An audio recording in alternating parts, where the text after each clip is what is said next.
hi.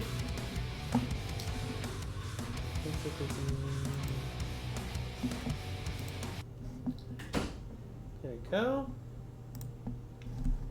Oh. Need to get that pull up. Hi. Howdy, hey, howdy, hey. Hi, everyone. Hope everybody's doing good today. Okay. So today... Whoa.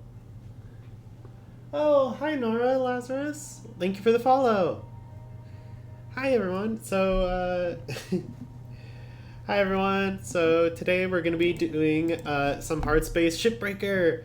I've been really liking this. Been playing it myself, and really excited to actually get into it. So this is, we're going to be starting a completely new save file. I've played through the first chapter of Shipbreaker. I haven't done anything further than that, so beyond that we're going to be finding it out together.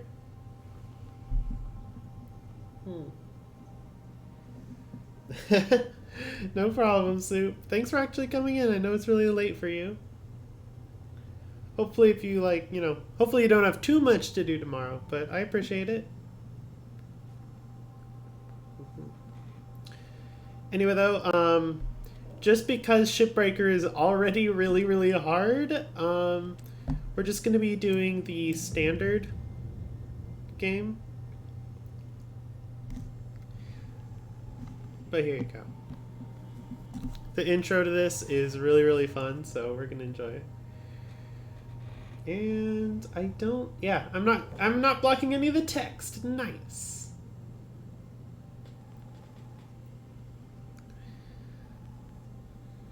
But yeah, there we are. So, oh well, we're already. Yep.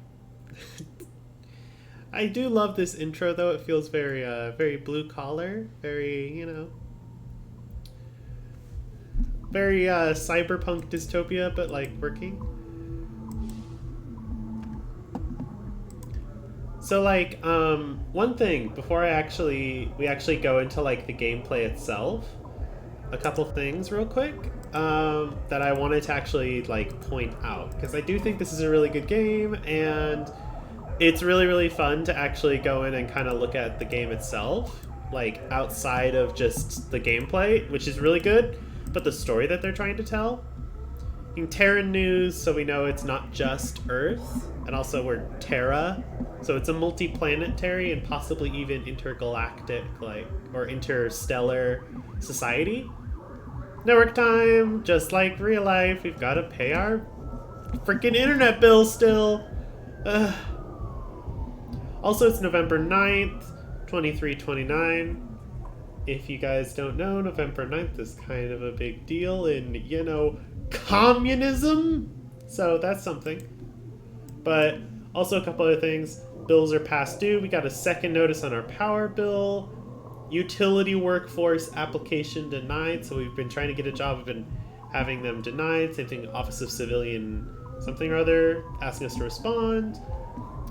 This Ted Lee guy is like asking us if we got rations.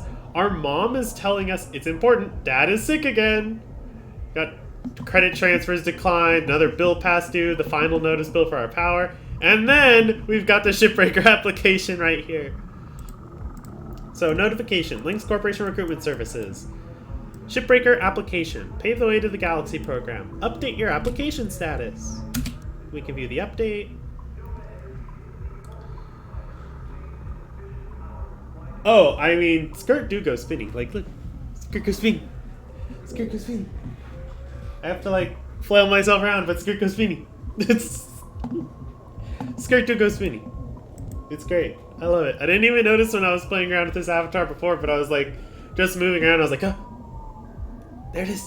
Skirt goes spinning. But yeah,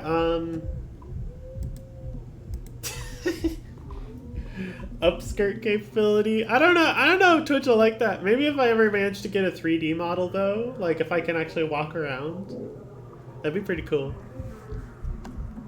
We could do something then, you know. But, congratulations, you've been accepted into Lynx Corporation's pioneering Pave the Way to the Galaxy program.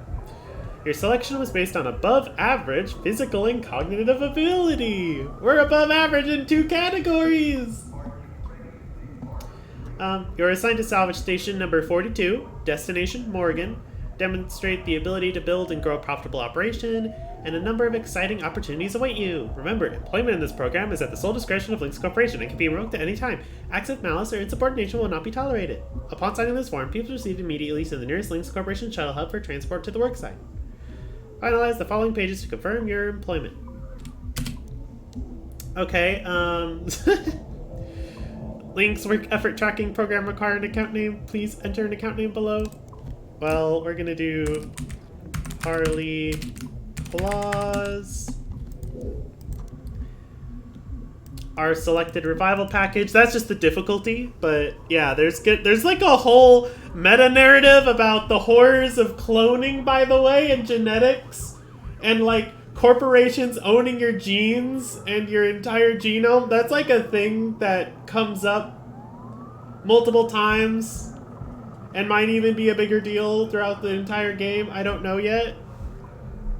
Like, it even says cloning has a 0.02 chance of DNA corruption. And that's, you know, a little horrifying. Alright, here you go. Verify the voice file you submitted in your original application.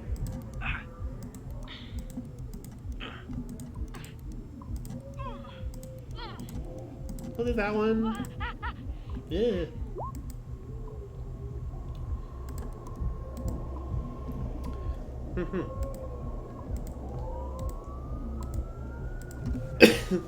Yeah, you know, you can't stop working for the corporation if they own your DNA and can clone. But yeah, we're gonna go with the standard orientation preference. We're gonna go with the lady voice, the slightly higher pitched one. And now, of course, one of the most important parts, our meal preference. Our food processors serve a variety of diet preferences, and food cost may vary over time. Our meal preference can be chicken, plastic-free, free of all those nice microplastics, vegetarian, and ectomatarian, which I think is people that eat bugs, like you prefer to eat bugs. So, chicken, vegetarian, and entomatarian. What do you guys think we should pick for our meal preferences?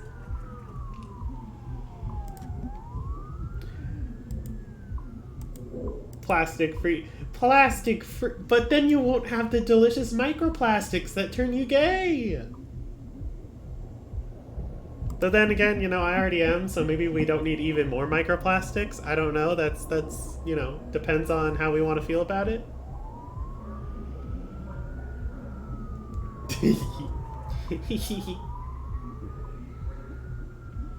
Tasty, tasty microplastics.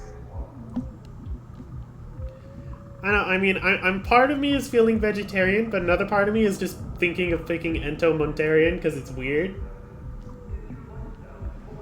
And, you know, we could also just pick chicken as the vanilla option. Though, like, if you're going to space, why would you eat chicken?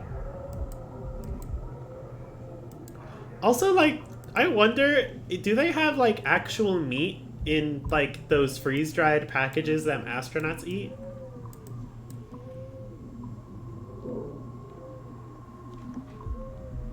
Because, like, I imagine the meat doesn't rehydrate well. It would just turn into jerky, wouldn't it? At least, like, that's what I'm thinking. I don't know. I think just for the vibes, we're gonna go with entomotarian.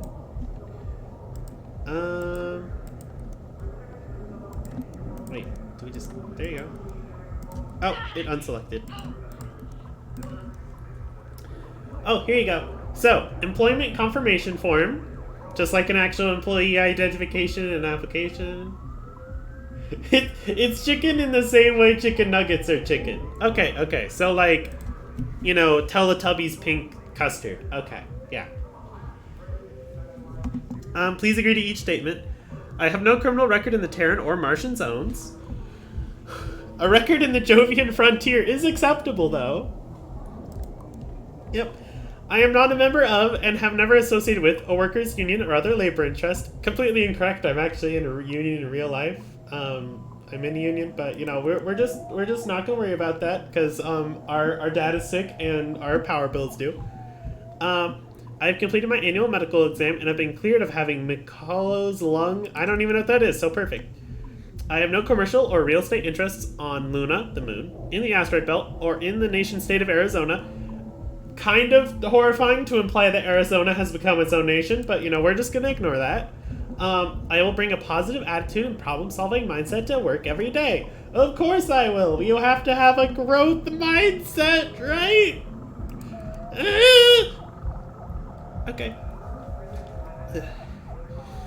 I understand and accept the health risks associated with long-term exposure to a Van der Waals field. Yeah, that sounds fine. I will vote for Chancellor Chunsheng in the Pan-American Senate election. Fun fact, if that ever shows up on a contract for you in real life, that is technically illegal, just to let you know, at least in the United States. Just fun fact, but we're gonna click on it anyway because we don't want to starve to death. Okay. Oh my god. Oh, that's a lot. Okay. This agreement is made of the 9th day of November, 2030-29, the effective date between Lynx Corporation Salva Division, Sonic Communication and myself, Citizen LF29118OS, the employee. Lynx is pleased to offer the employee the role of Shipbreaker, the role, beginning with the title of Trainee. Yeah, I have to travel to the shuttle hub for transit no more than 20 hours or 12 hours after signing the contract. Physical or mental harm while en route is not covered by Lynx in any way, though it may have affected employee eligibility.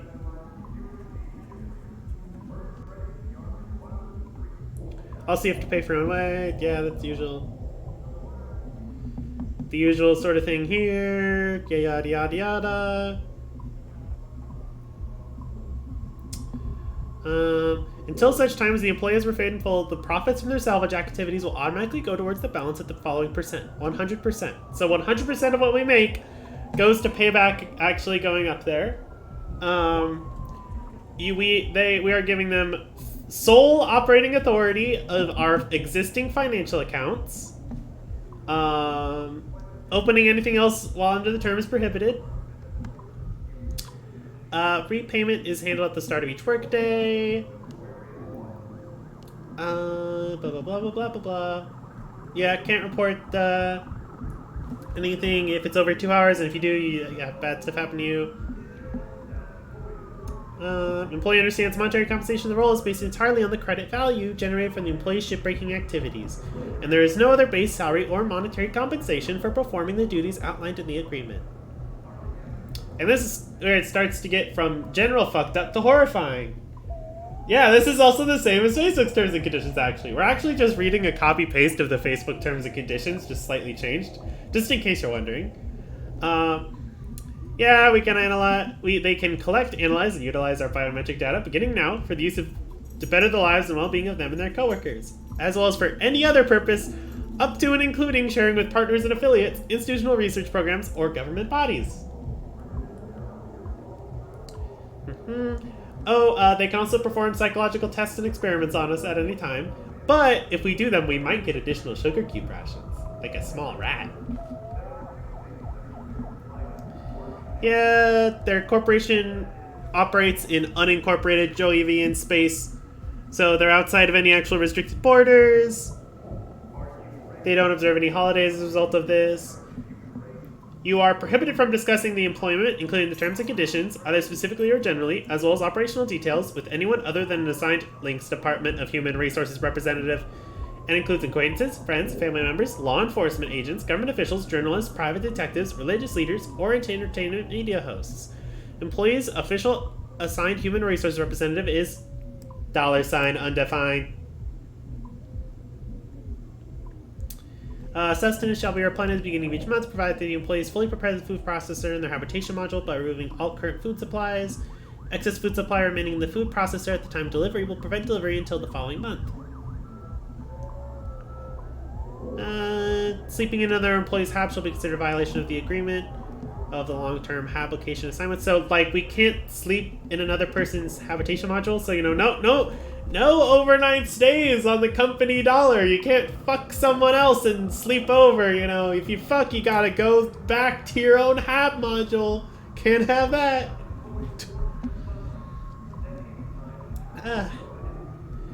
You have to abide by and work no longer than the Link's mandated shift time each day. Not responsible for genetic effects of solar radiation that may occur beyond this time. And yeah, a whole bunch of other stuff that is horrifying. This one, as well as a big one, accessing external communication networks in the workstations, their hab is prohibited. Yeah, I mean, in a weird, like, very dystopian way, some of this is actually kind of better than actual job listings, but it's also still horrifying. So, you know, it's kind of terrifying.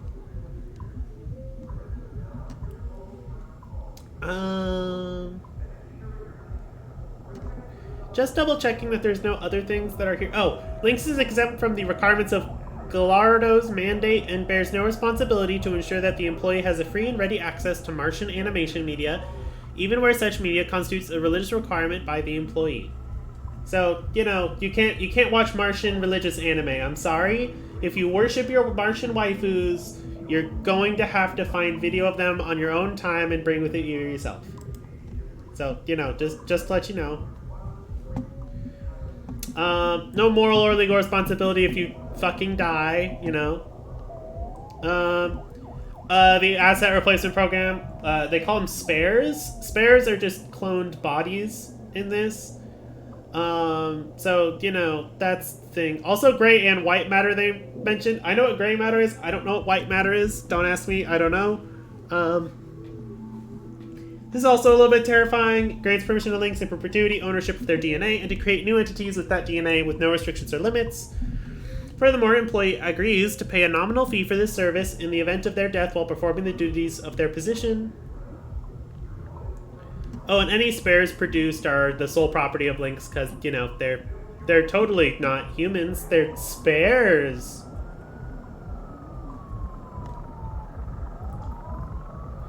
Yeah, they got a whole bunch of stuff. Oh yeah, you know, any third-party coverage, by the way, is completely no insurance other than company insurance. They can terminate anytime, of course, completely at will. You know, that no problems there. Nothing else at all. Yep, but there you go. We're gonna certify ourselves. Gonna put our thumb in and sell ourselves to the corporate overlords. What could possibly go wrong?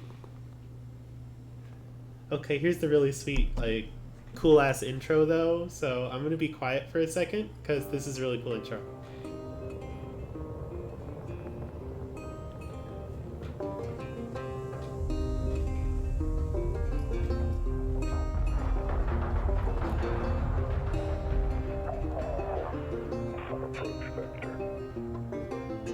Each day he steps into the yard to earn his wages working hard. I pray to the stars and heaven above to return my daddy to those he loves.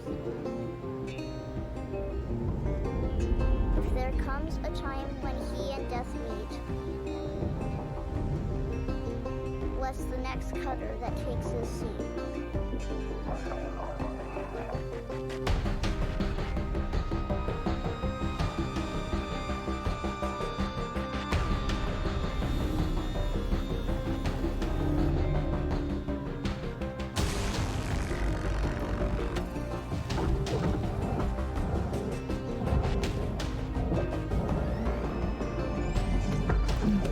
Oh, so pretty. So pretty.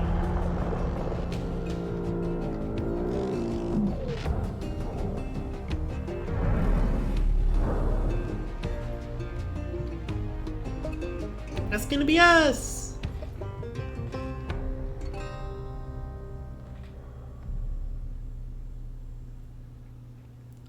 love this game so much. It's so cool. Oh. Hello, Cutter 9346-52. Your automated Lynx onboarding experience will now begin. Please observe this important message. Space. Boundless promise. Limitless resources. A brighter future. It's here where hard workers like you, the backbone of civilization, will help us pave the way to the galaxy. I'm Calicia Rye Paulson, president of Lynx Corporation's Salvage Division. When my great-great-grandfather Exeter founded Lynx, he foresaw a remarkable opportunity among the stars. His vision eventually brought us the railgates. Now spanning all the way to Jupiter, these are the veins connecting all of modern civilization. And the people flowing through them are its lifeblood. The railgates reinvigorated humanity and are key to our continued progress. You've been selected from among thousands of candidates to join the Lynx family. This is more than just a job. It's an The opportunity Lynx family. to be part of the largest, most successful, and most pioneering company in human history. Your You're dream part may of be the to forge your own family. destiny one day. Well, work hard, heed your superiors, believe in the Lynx vision. Do this, and you too will get your chance.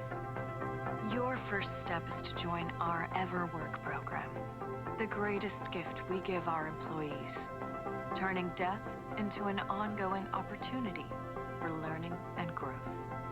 With Lynx, death is a fresh start. Good luck. So like I said, I haven't played beyond like the first chapter of this game, but like everyone has to agree with me that that woman's face looks like the base design for like every evil lesbian corporate overlord that you've ever seen in any movie ever. Like she looks like she's about a star in like the newest Matrix movie, but like the really weird ones, like the weird like spin-off series Matrix movies. Like that's what she looks like to me. Like so weird. Anyway, let's begin genetic extraction. What could possibly go wrong? Mission complete. To finalize onboarding, your genetic sequence will now be extracted for use with the Lynx EverWork Asset Replacement Program. Don't worry, pain levels during extraction are largely tolerable. Oh, the pain's largely tolerable. Section 31 of your employment agreement, the process of genetic extraction will destroy your original body. Beginning extraction now. Oh yeah, we also just die in this part.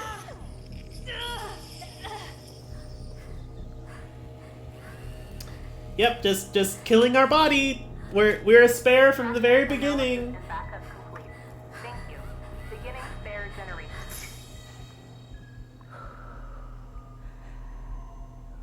Yep, night-night.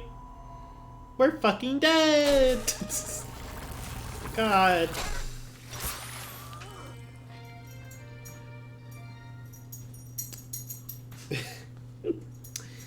EverWork asset replacement successful. Genetic sequence stored. Congratulations, it is now safe to die. Asterisk. Shipbreakers are responsible for the cost of biomaterials used in the EverWork process. An additional fee is required for deaths that incur outside working hours. You may now proceed with salvage training. Good luck.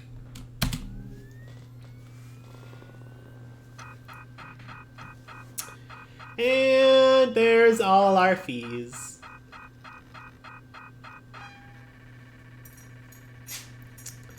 Alright, so, we are exactly...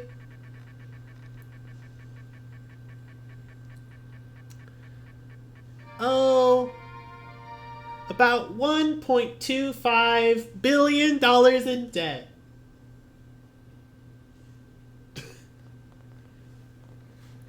Yep, just that much, you know. Debt is a sign of being prepared. Sounds like my school's financial aid office.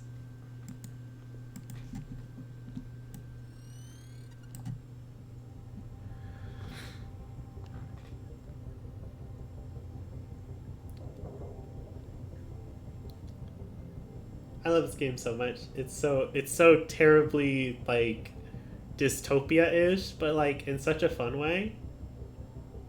Student loans, am I right?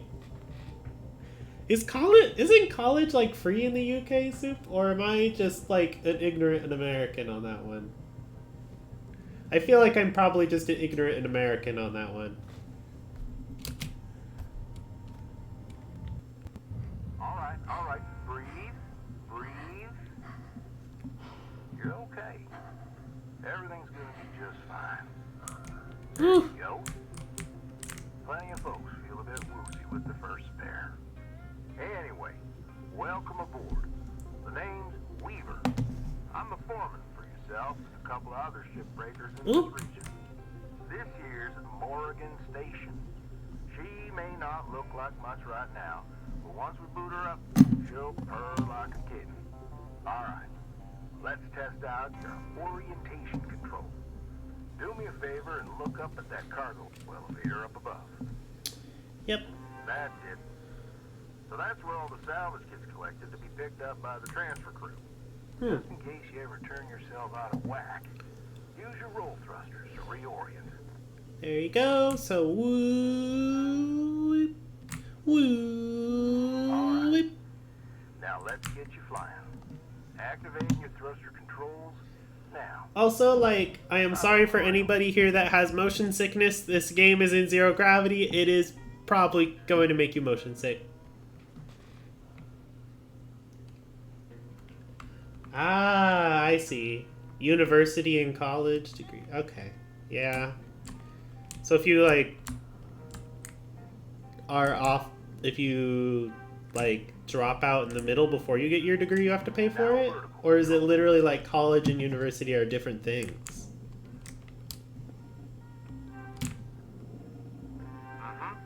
Looks good. Now, to finalize these movement checks, I need you to fly to these waypoints. Okay, time for some little fly to the places. Whee! I don't know. I don't know what these things are. Wasn't there a game like forever ago where you had to like drive through these little boxes in zero gravity? Like it was like a racing game. Used to be a cutter myself, you know. Till there were some complications with my last revive. Those are early days in the tech though, so never you mind about that. Oh, almost forgot the most important thing. Brakes. Get yourself going at a decent clip, and then test them out, why don't you?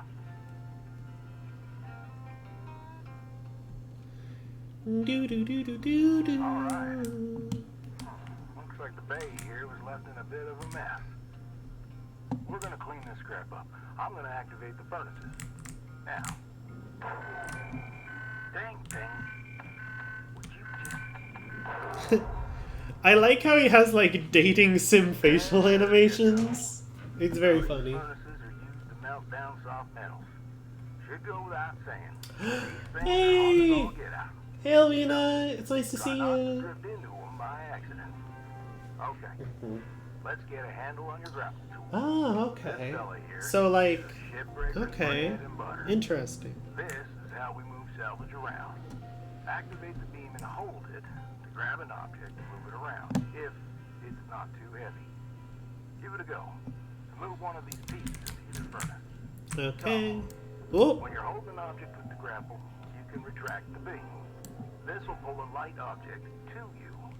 If it's heavier than you, it'll pull you towards it. Nice job cleaning up that soft metal scrap cutter.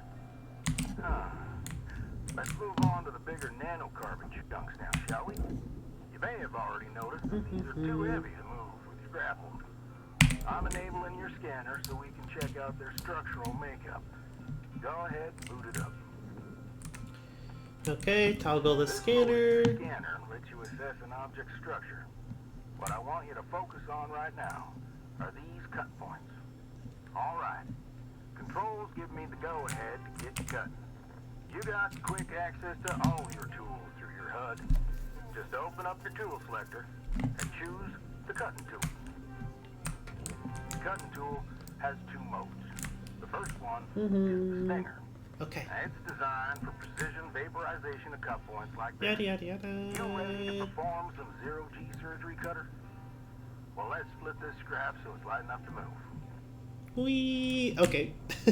I should probably stop that. That's probably making somebody really sick. Okay. Oh gosh, I don't have any of the upgrades I had before. Oh no! All the cutting is gonna be... I'm gonna have to be so close to cut anything. Oh no. Let me boot up the processor so you can salvage these. Do me a favor. Look on over at one of them there. Yeah, so I can see if they activate right. Yeah, perfect. Wish me luck here, Cutter. Me and technology ain't always the best of friends. Hey, all right. We're in business. Now swap over to your grapple and toss one of those pieces you separated right in there. Did a year of it? Huh.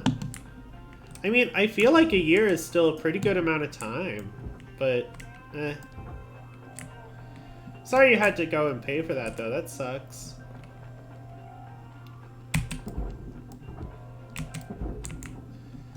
Well, at least now you get to hang around and, like, I don't know, exist in life.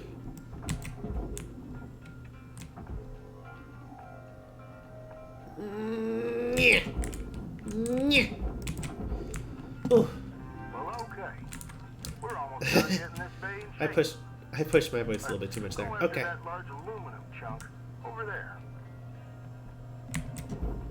Now this big is way too heavy to move as is. It's also too dense for your stinger to break it down. And there are no structural cut points for us to take advantage of. We're gonna have to switch over to the split saw mode of your cutting tool and start slicing this thing down to size.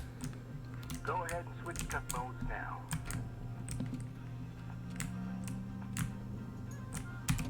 Now try changing the angle of the cut. Okay. Transferring credits. Which one is it again? Oh, this one. Yeah. We're in business. I've unlocked the trigger on your cutting tool. It'll split that big chunk clean in two. Go ahead and give her a whirl. Come on, come on, come on, come I'm on. gonna turn on Yeah! so you can track how much Slicey work dicey! you have to do. Yeah! This thing will track how much you salvaged and how much you've lost. For now, let's try and hit that first goal marker. And that's what it's all about, Cutter. The more salvage goals you complete, the closer you'll get to hitting your certification and ranking up. Yep, okay. Whew. I do like this game, and I really do like Weaver and all the other characters, but in the beginning of the game they talk so much. Raw material deposited. Okay. Transferring Great. See y'all in the VOD. I'm gonna get some sleep. Have a good one. Thanks, Soup. It was really good to see you. I hope you have a great night. Back to the master jack. I'll put a marker on it so you can find it. Take care of When you yourself. get there, head on in, and we'll get started. Okay, let's move this here. Also, hi, Alvinia. I think I already said hi to you, but I hope you're doing well. Hope everything's good. Ooh. Okay, so I think that's most of the actual tutorial basically done. I think we're gonna actually start cutting up some ships directly after this. There is, like, they do kind of, like, show you some of the basics, even if you disable the tutorial. But I think that was, like, the basic movement tutorial and everything. I think the only other part that is mandatory is this next bit. new certification level achieved. License upgraded. Hmm.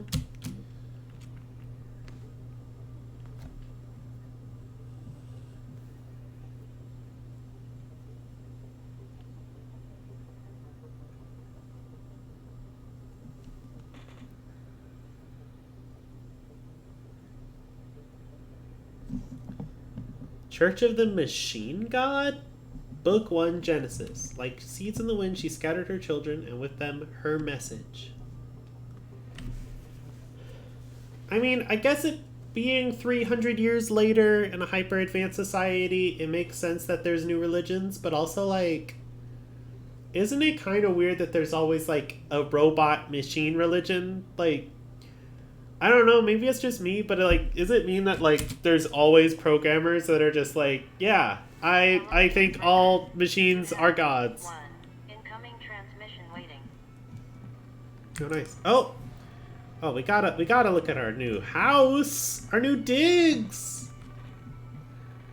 We got something over here. Fuel, oxygen. Maybe that's the meal tubes that it comes in. Got all our tools. Oh, our suit. Decor. Links. Home. Ugh, gosh. These are just such, like, weird things. Okay, we got the kitchen. Well, oh, no. This is the food. Oh. Oh, the food pyramid. There you go, there you go. Plastic free is at the top of your food pyramid. You know, all of your other things should have microplastics involved, of course.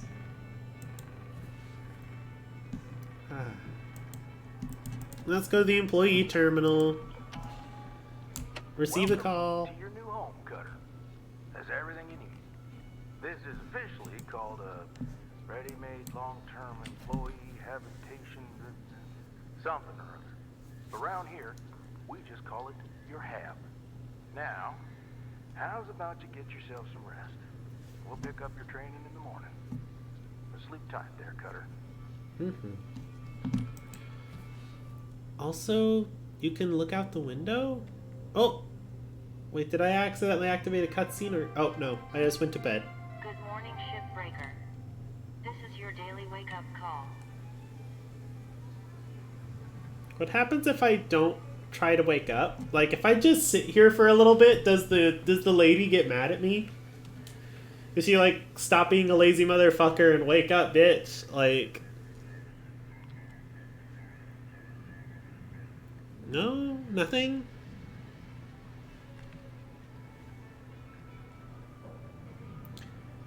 No. You think this thing ever actually hits the corner? You guys think like the little paw actually ever hits the corner? It probably doesn't. Okay. Oh, okay. We got a lot of unread messages.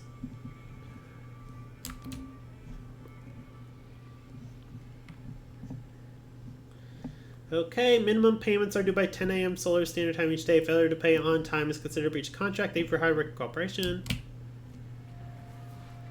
Rise and shine, Cutter. Hope you feel well rested. Ready to continue your training? Okay, let's have a look at your employee terminal. Now, I was thinking the same thing, because I have so many emails to look at. message with an explanation. Go on and give it a read. Okay.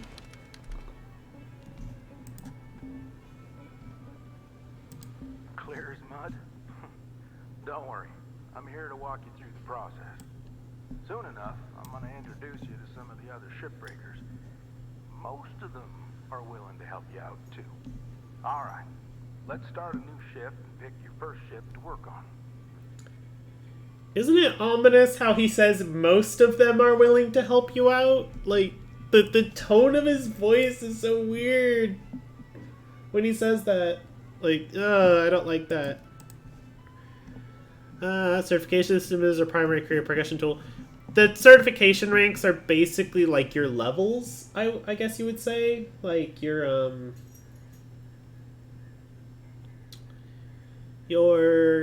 like class rankings in a way.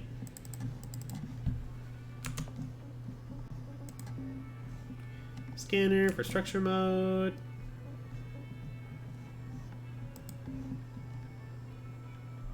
And here's the one for spares. In 2020-91, when Lynx rolled out the life-changing Everwork asset replacement program, we achieved what other companies have not, making work safer and allowing learning and growth without the risk of permanent death. And it kind of explains, you know, unplanned death is a natural part of the job, and our shipbreakers have bravely faced often arduous challenges or most important work. and they care about the well-being and growth of our family. The introduction of Everwork spares to replace damaged or destroyed bodies allows you to fail safely, ensuring another day in the yard, another shot at improving your skills.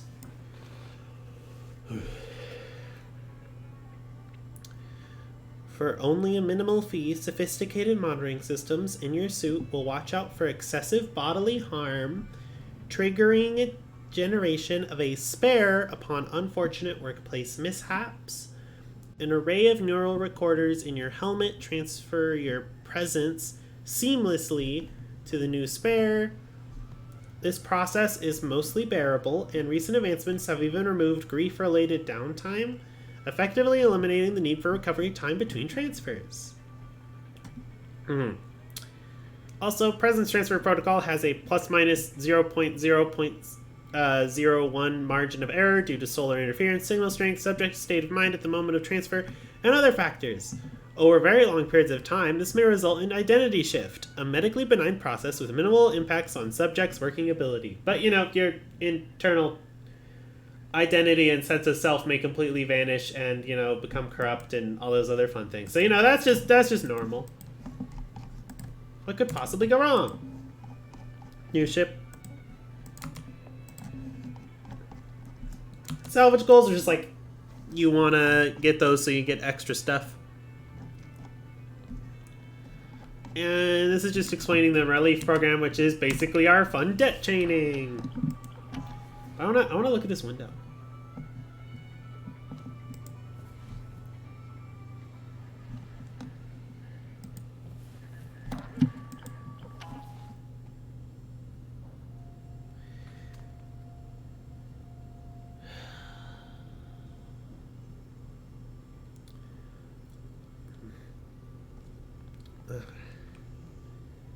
I always find it how it's really interesting that when you hit this window, like, almost all the other sounds are completely gone.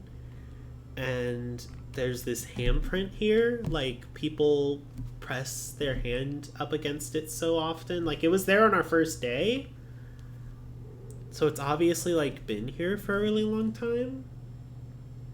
And nobody cleans it. Like, the hab's obviously cleaned, but, like, the handprint's always there, and you're just looking out into this place right here. It's kind of interesting. Anyway, let's not think about that and immediately go and start our work. Shows which ships you have access to. Each morning, you can choose to continue working on the ship you got or start a fresh one. Go ahead and claim one, and we'll get to work. Alright, so the value here is how much it's actually worth. And then at the bottom, these are the salvage goals. Each time you complete a salvage goal, it gets you whatever it says there. Tells you the last owner, the model, all that fun stuff. I mean, these are all pretty much the same. Let's go with this one because it looks cool. The Station Hopper, the Badger 12. Okay.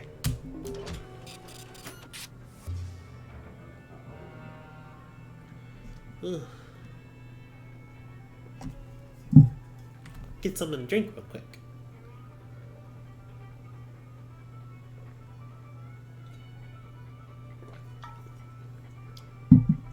Ah.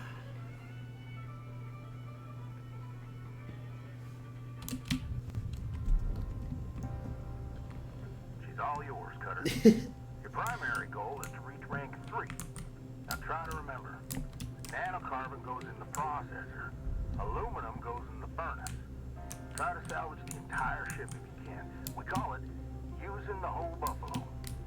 You'll hit your certs faster that way and start knocking out that debt of yours. I'll be observing and giving you any help if you need it. Good luck, Cutter. Weaver out. Okay, so I did play the first chapter of this game on my own, like I mentioned, so I know a little bit about the ships. And I try to go through the ship by the door at first most of the time, so that's what we're going to go off of right here. Oh.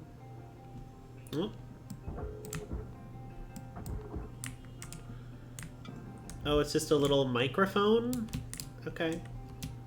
Do we have anything in here? Nope, nope, nope. There's a door, which I don't see any actual bits for. And then we can't get to everything else yet. So let's get the cutter out.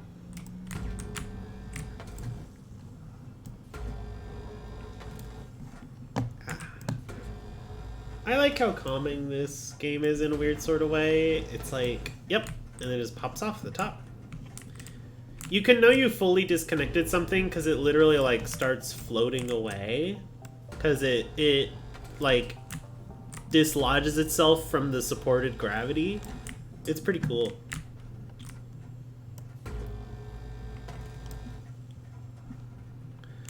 Also, I like how like if you want to, you can play this game with like minimal HUD, not no HUD, because like that's part of the story.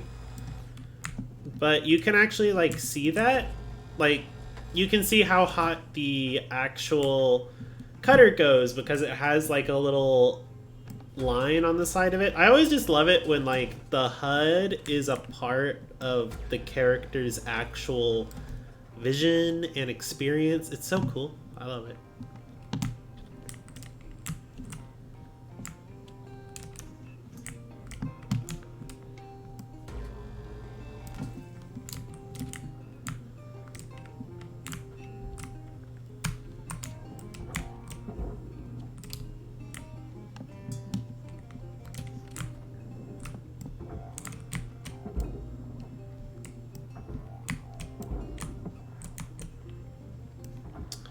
And there is going to be some of these that's going to technically not be correct. Trust me.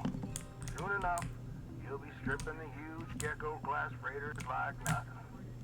Got my start, salvaging back down Earthside in a droid scrapping biz. You know what made me come up here? One day, we got a batch of this particular model in. One of them kinds of synthetic skin and everything.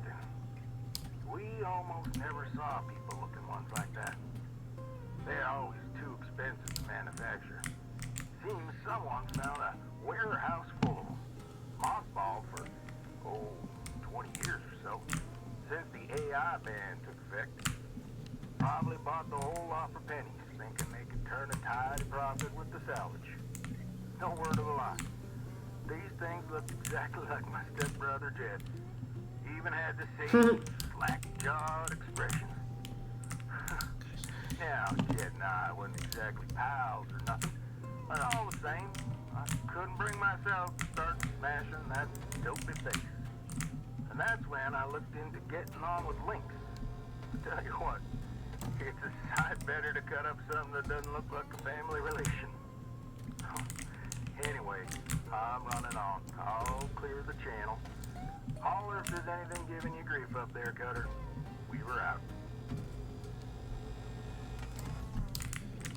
It's so weird to just like hear him talk like this. It's so odd to my brain in a weird sort of way. Not like because Weaver's evil or anything, like at least as far as I can tell from the little bit I had, but just so weird. Yeah, it is kind of cool when like sci-fi characters have that southern accent. I don't know what it is, but it's just like, it's really cool.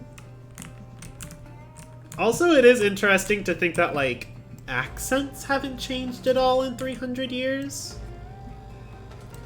Like that's something I think about, is it's like, think about how much accents changed just from like now into like the 1930s. Like 1930s versus right now, accents are completely different. It's so crazy to think about. Yeah, there literally is lore implications for it though. That's the weird part.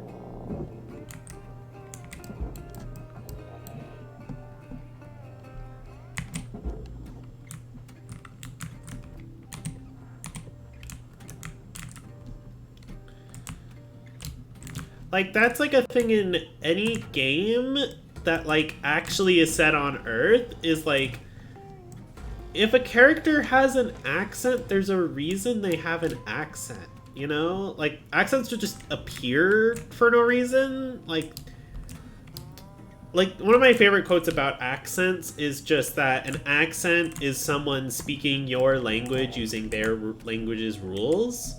So, like, if someone has an accent, it also implies that, like, there are other languages, or if not other languages, at least, like, other things, other ways of speaking than what you're used to, which eventually would imply other languages.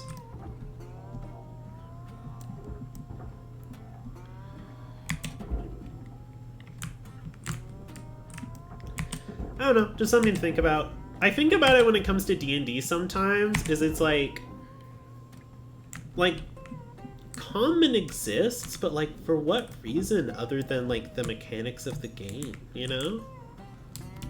Processing valuable deposits. Credits transferred. I don't know, I just think it's neat.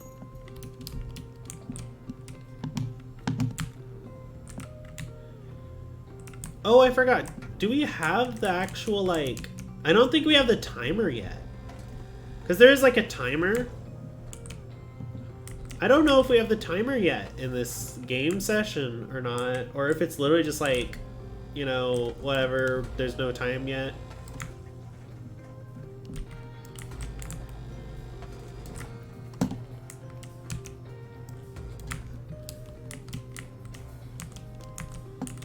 Gosh, once you get the first range upgrade for the cutter, it's like, it's freeing. And I am missing that upgrade so much right now. You gotta admit the music in this game though, like, it's bopping. Like, sci-fi Americana, like, eat your heart out.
Also, we don't have any tethers yet. Ah! It's so weird to start this game over again!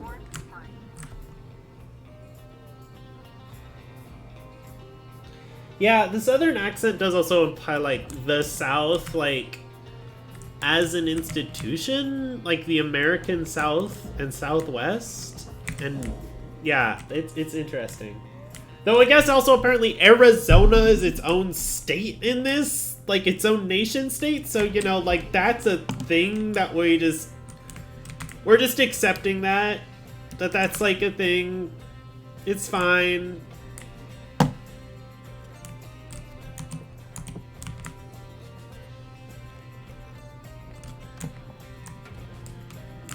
Processing valuable objects. Credits rewarded.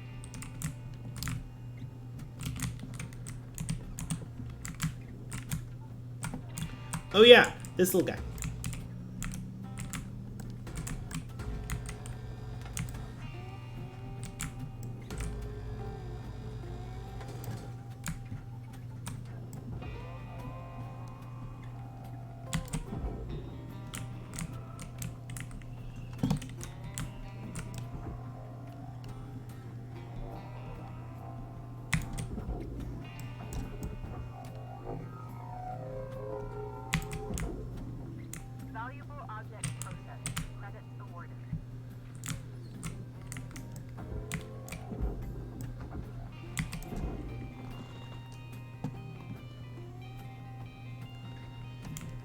Maybe it's just the idea that everybody did Texas nation state already. Like, that's what I'm guessing.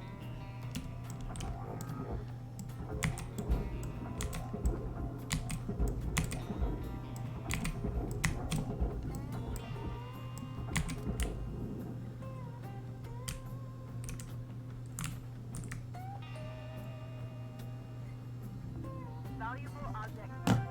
Credits awarded. Salvage goal cleared. Rewards allocated.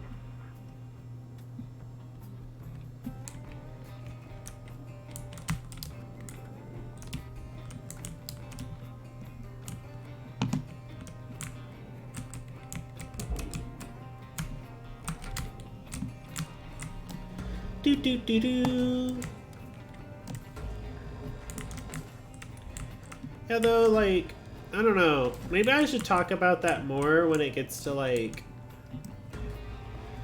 when we actually get to talking about D&D and mapping and stuff on Saturday. But, like, yeah, Common is such a weird language. Like, it's a very interesting genre thing. And, like, I know the purpose behind it is for playability's sake. Like, so you don't have a party where someone is like canceled out or whatever, which is like fair. I can see it from like a gameplay perspective, but it does make me wonder, like you can have a session 0 and tell everybody that they have to have like at least one language in common, but like it is kind of interesting if, like, let's say you don't speak the default language in the area, and oh no, for some reason everybody in the party has to rely on 1 or 2 people to translate everything. Like, that's interesting. I don't know. One of these days I gotta make a setting where it's like almost everything is less about the race or ancestry and more about like literally the nation that everyone's from. I think it'd be interesting to have a more like almost nationalistic D&D campaign or party.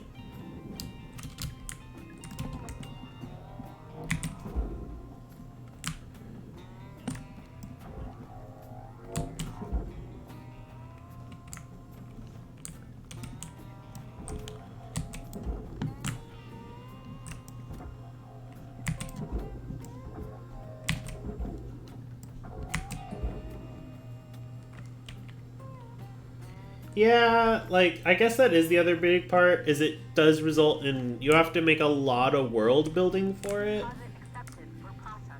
And yeah, it is, I think, because human is default, like, that whole thing, it's definitely a part of that.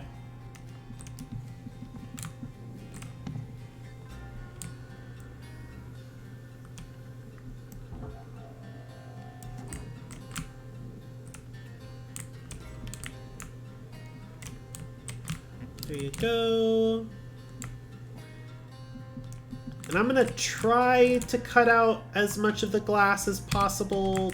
I'm really bad at doing this for the glass, but the glass is worth like a lot of money, so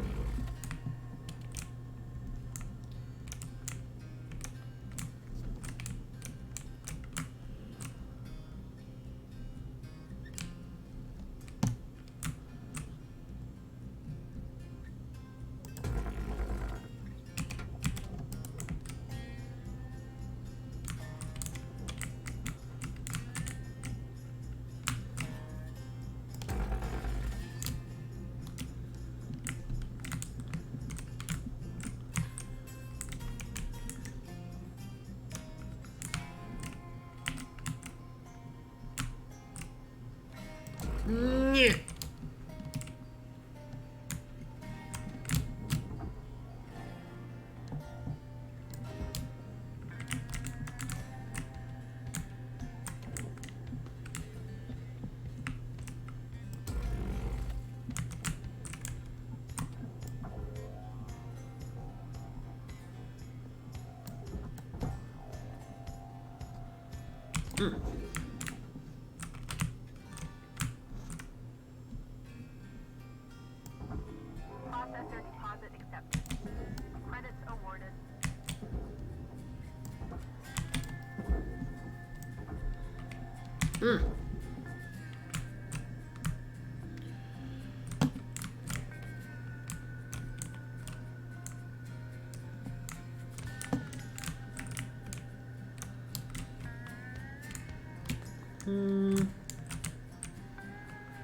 That is one thing that gets sometimes frustrating about this game is like, I don't know what it is, but it's specifically this glass. I always feel like it's like kind of fucking up in a weird sort of way.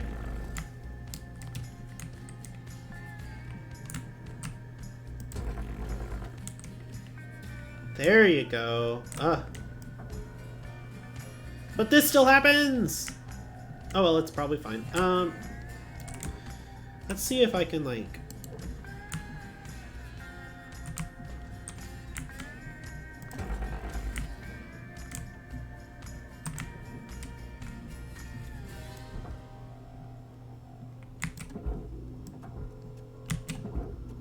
Material accepted. Credits transferred.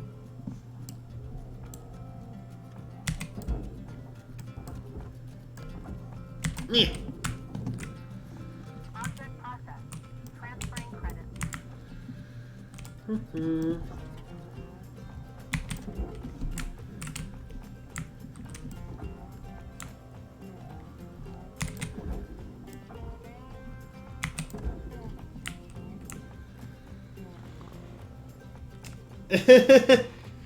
Like, the glass, like, gets stuck in a weird sort of way. Like, I don't know what it is, but the glass, like you saw, it was kind of, like, visually disconnected.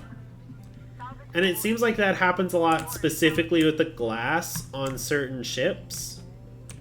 Yeah, honestly, this game hasn't had too many bugs, and I've been playing it since before release, so, like... It's not that big of a deal, honestly. It's more so just like, like, I kind of expected that one to get fixed, you know? But it's not that big of a deal.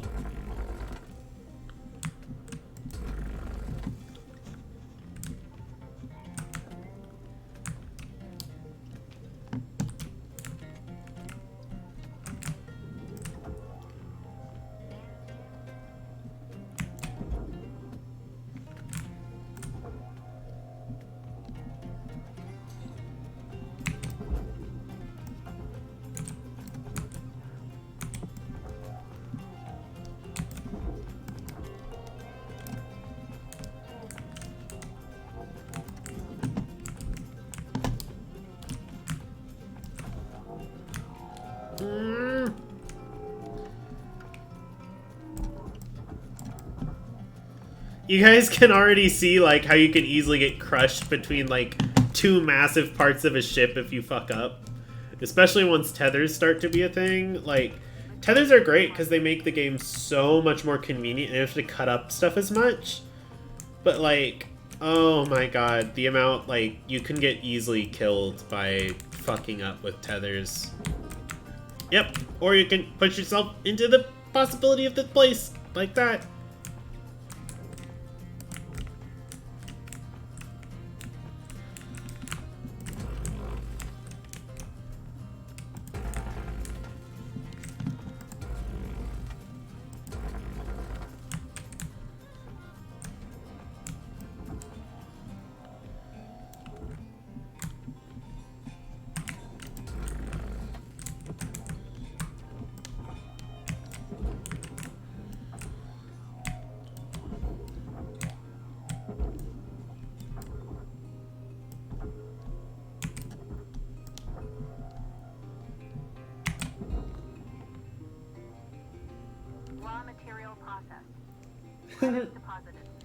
Yeah, it's not really a safe job, hence the whole, like, you know, horrors of war that this turns into sometimes, where you're just like, yeah, I guess I'll die.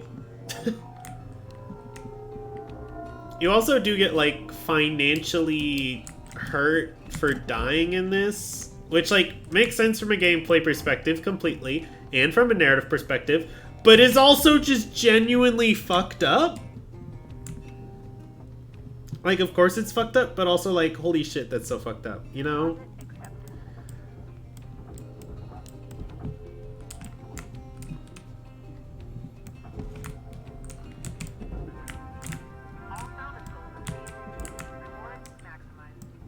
Yep.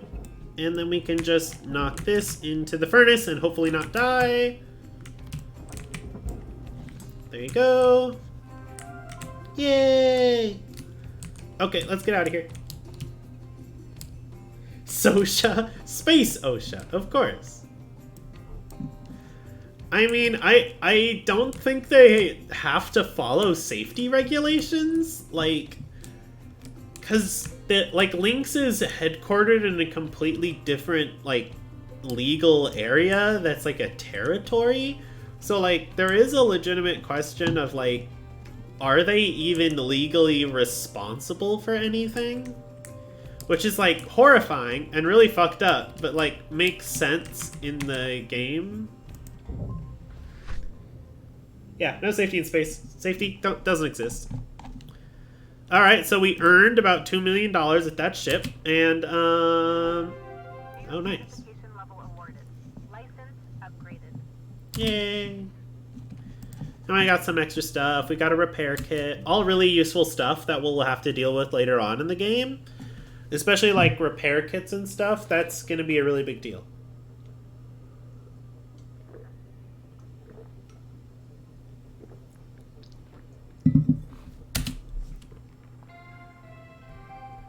Good morning, Shipbreaker.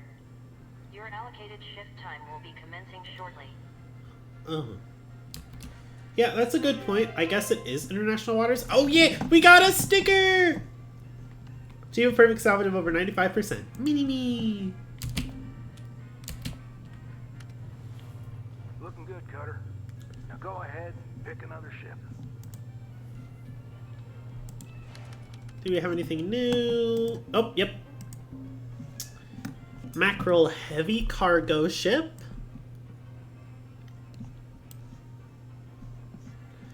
So it suggests grapple strength upgrades to this.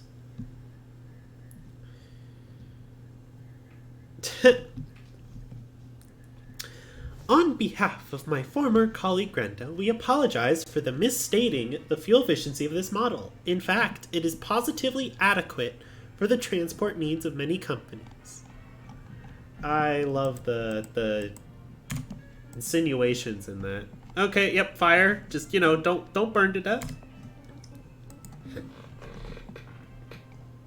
Here it is, yeah. So it talks about the kiosk, which you buy stuff from. That's also what we're going to learn about in this bit.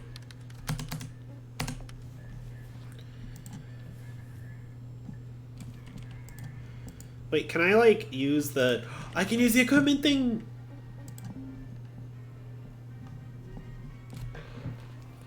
And there's a lot of really cool, like, stickers in this. Which I love, but, like, yeah, I want to put...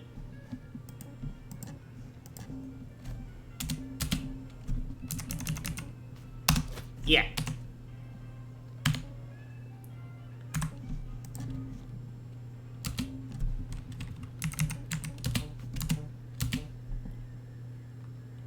Oh, I literally have only one sticker. Oh, it's like a physical sticker. Okay. So I had to pick. That's okay. My cutter gets the sticker, I guess. That's cool.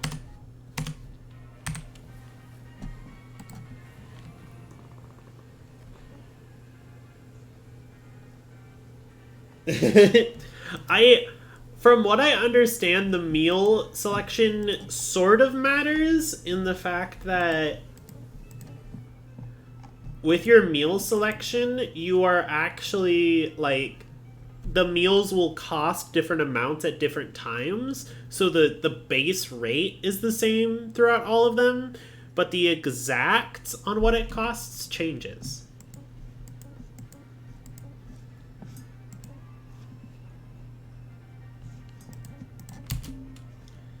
Yep, and I'm picking this one because it has more repair kits. Yeah, it's kind of weird, but it does make sense. Like, if you had read that fine print in it, it says, like, oh, the meal cost will vary. So it's still completely luck based, but you know, it changes. I don't know if there's an optimal meal. Like, so there is, if I remember correctly, Shipbreaker does have a 0 debt speedrun. Like, a speedrun for, like, who can get to 0, like, positive and get rid of their debt the fastest. I don't know if that's part of the speedrun, though. This game is great for speedrunners, though. Like, this is definitely a speedrunner game. Hold Oh, up a second there, Cutter. Because you increased your rank, we're going to give you the next greatest ship. Now this one will be full of machinery, electronics, furniture, all stuff that Lynx can collect and resell. You're going to want to throw those items on the barge. That's, the big green thing below you. Go ahead, have a look. there it is, the barge! The components down there. Don't worry about breaking anything. There's a dampening field that'll catch everything. Works great. Most of the time. Let's give it a go. Alright. So we start with the barge and fire as a possible, like, thing we have to deal with now. But yep.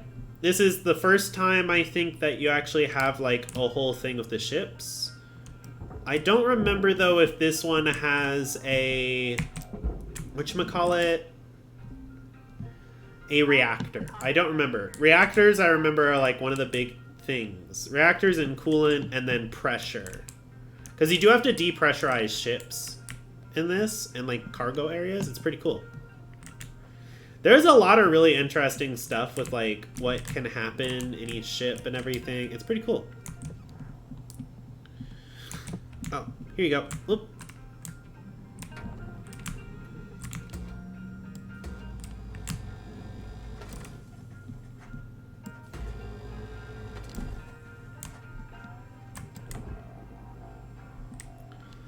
There you go. There goes the cargo hatch, which is going to go into the barge.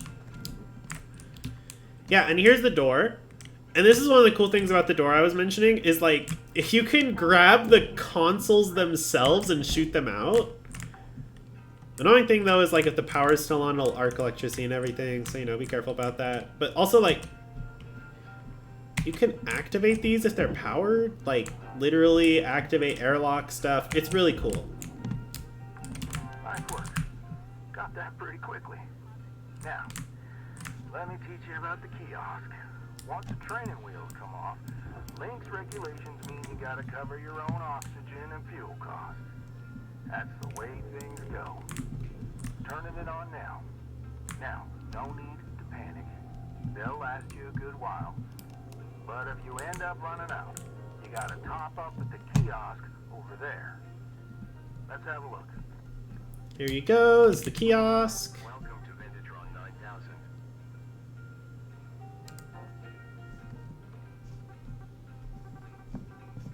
We've got all these things. Having good stuff, Cutter. Pretty easy, right? Alright, I'll leave you to it. Oh yeah, and here's a cool, like, travel thing. You could just pull yourself forward with the grapple hook. Whee! Yep. Oh. Oh, Jesus.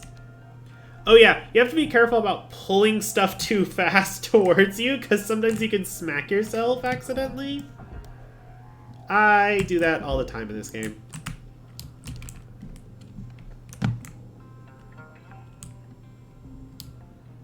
Salvage registered. Transferring credits. Also, I'm going to warn you guys ahead of time, I'm obsessive about grabbing all the bottles and, like, foodstuffs as much as I can, because there's stickers associated with them. And I really like the stickers in this game, because they're stickers. So, yeah, just, like, let you know. Oh, you can collect stuff just like that?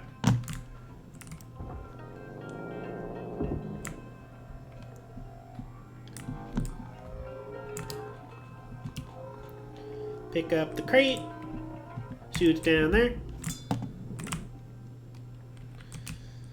It's just such a satisfying game, isn't it? It's just so satisfying.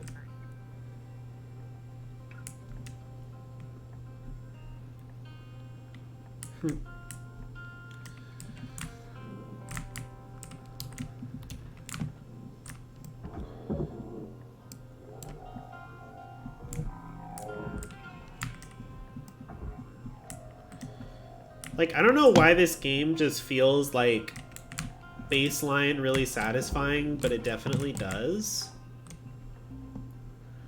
Salvage accepted. Credit applied. Yep, there's some of the sparking I was talking about.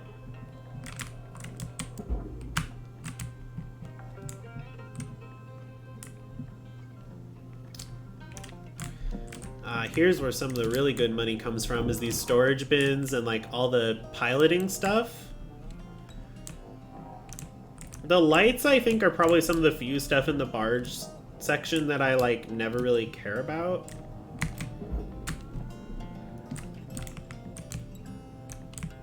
Salvage deposited. Applying credit to account. Anyway, though, I'm gonna start cutting into these just because I want a gap that leads directly over to the barge.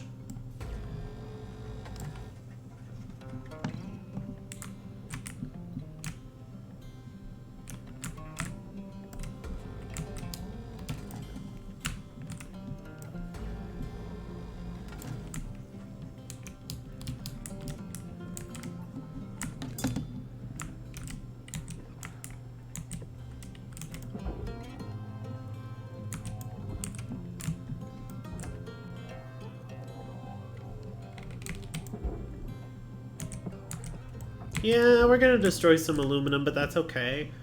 The aluminum is a lot less valuable than the nanocarbon, which is like, that's really what we're after with the panels and stuff, is the nanocarbon.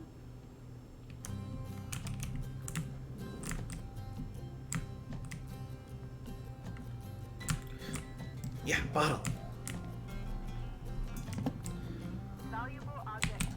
The bottle is worth like nothing. Same thing with the food rations, but they are worth stickers, which actually makes them immediately far more valuable than anything else in the game, if you ask me. So, you know, just so you're aware.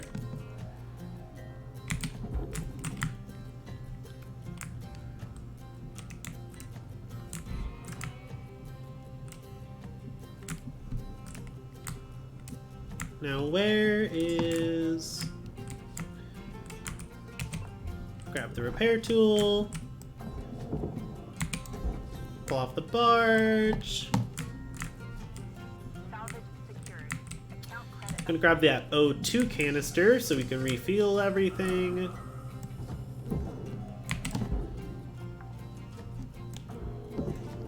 Boop, boop.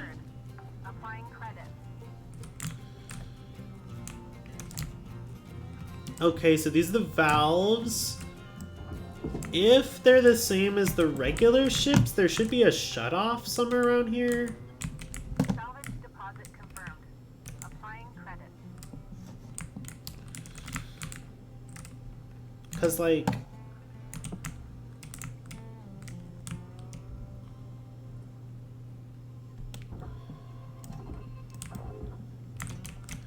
Is there a shutoff? Oh, I guess it didn't have any fuel inside of it. Okay, well, that's fine. Oop, ba-doop, ba-doo.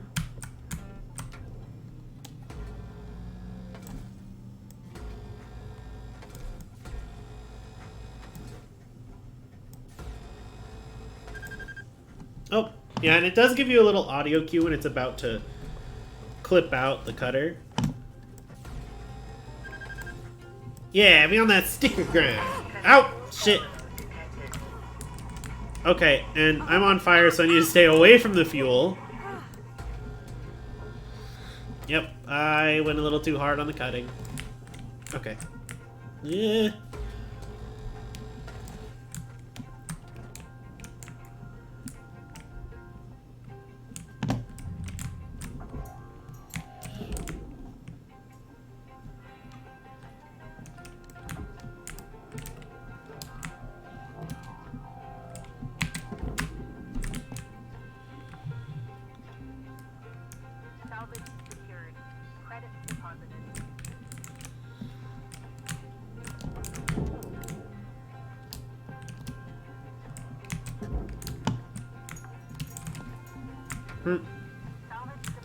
Anytime I see Waze on like a logo now, I always think of Subway.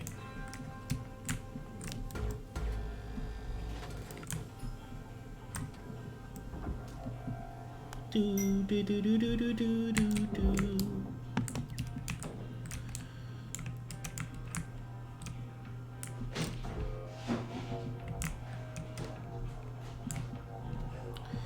Man, I will say, for difficulty's sake, I do wish it was easier to rotate everything in this. Would I have sex with a clone of myself?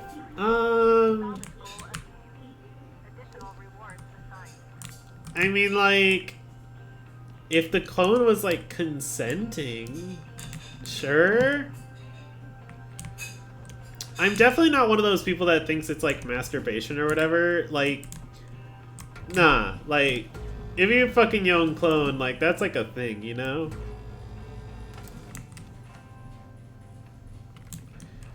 Also, like, a clone definitely has, like, the ability to, like, consent of their own free will. Like, assuming your clones have free will, which, if they're an actual, like, clone, they definitely do.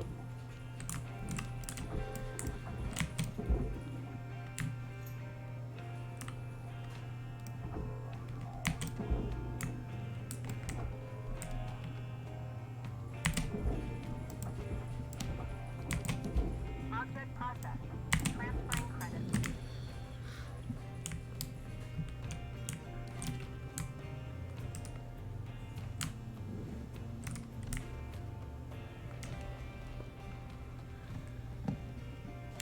I mean, yeah, then, like, yeah, it would happen then, if that's the case.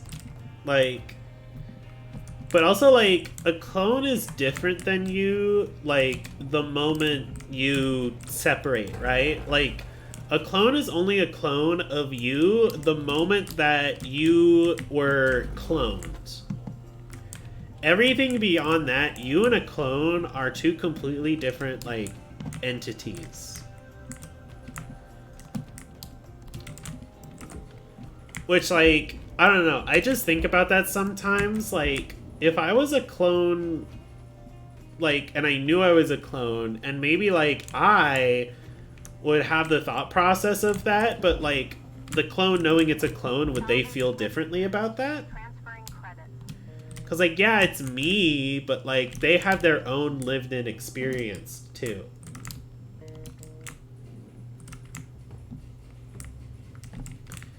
True, like, it might not immediately change, and I imagine one for most people, but also, like, I don't know, if I found out I was actually a clone of myself, like, I'd want some answers from myself in that sort of case, you know? And, like, that might, like, delay my desire to fuck myself. On the starting platform to fill up your O2. Blue ain't your color. Trust me on this one. We were out.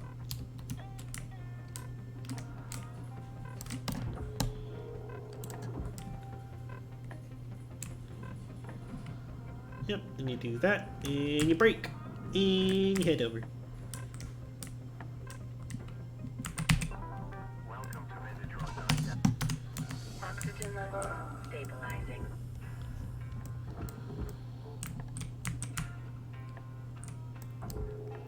I want to at least get to level 5, like, well, I say at least level 5 as if that's nothing, but I want to get to level 5 specifically for those repair kits.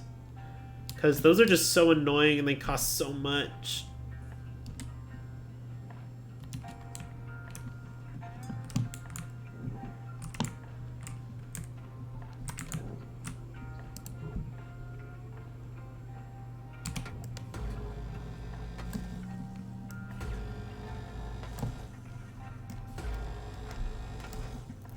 Okay, get that cut point, get that cut point.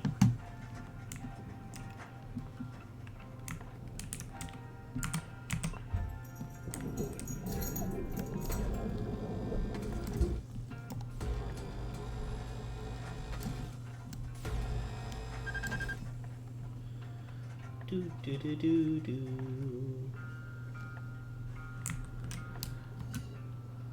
I mean, like, yeah, if I was a clone, would I want to fuck the original version of myself? Like, maybe if, like, she was cool. Also, like, just like mental question, right? Like, is a clone that is like born, but then like they're born like an actual like as a child, right? Like a clone that's like born, not cloned and immediately is old and like conscience transferring, but just like clone of you in every single genetic and physical way. Like, is that clone a clone, or is it like a sibling, or is it you? Because like they're gonna get raised and grow up in a completely different environment, but like they are genetically and as far as psychological predisposition goes the same as you. Every bit of genetics is completely the same, but just like your lived-in experiences are different. Like, because it's something I think about all the time. Like, would I still like be trans and stuff like that? Like, if that was a thing for me, like, I don't know. Something I always wonder about is like how much of it is nature and how much of it is nurture, you know?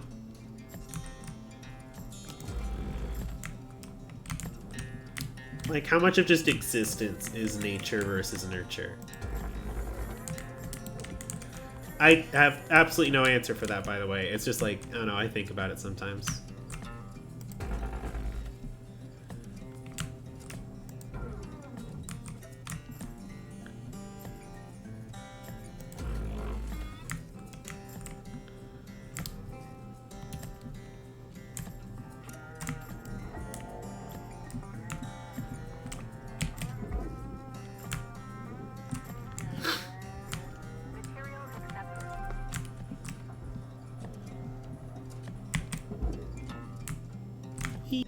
There it goes.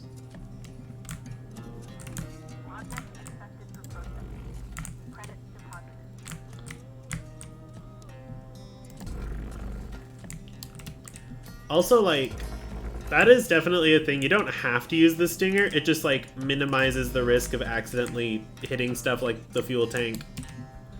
Which, like, totally will explode, mind you. But, like, yeah, having to push things out of the way.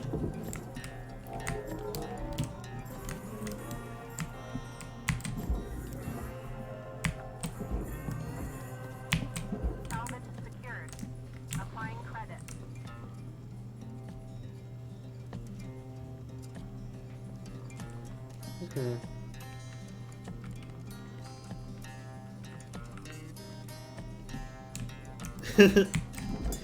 Yeah, I think so. I also agree. I think it's a sibling kind of a thing. Like, and yeah, epigenetics is like its whole other thing, right? Like, and for like anybody that doesn't know, epigenetics is like kind of like what Lobsters was saying, where it's like it's the genetics that results from like what you do. It's why like people that undergo mass starvation have kids that like whose bodies will respond to that, like even if their genes are the exact same, like that sort of thing. It's not perfect because there are also other bits of epigenetics, but like that's the idea. I need you to head back to the kiosk on the starting platform to fill up your O2 stat. We were out. Let me get a couple things to get shot over there first, Weaver.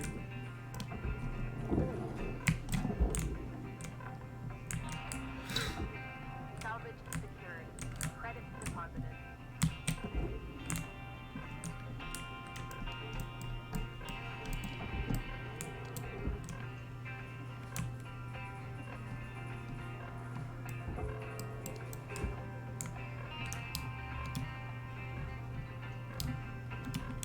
Critical oxygen levels detected.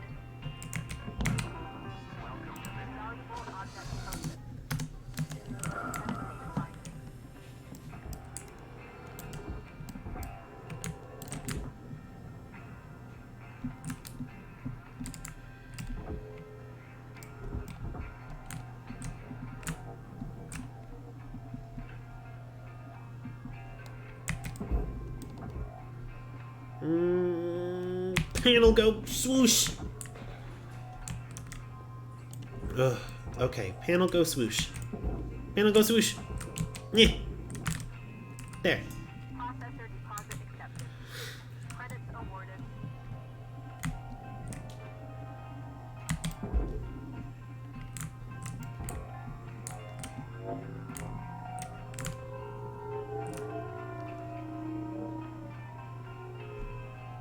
And skadoosh.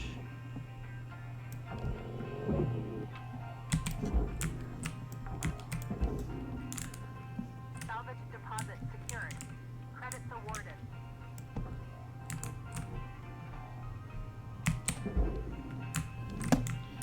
That's gonna go over there. Right, yeah, let's just, yeah. Oh gosh, oh gosh, oh gosh. Yeah, don't. Processing object. Applying credits to account.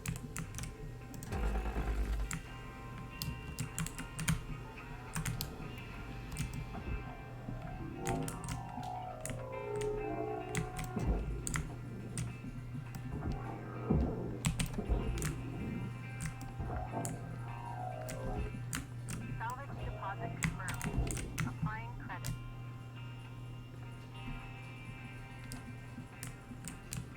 Okay, we're gonna grab the panel, shoot over here.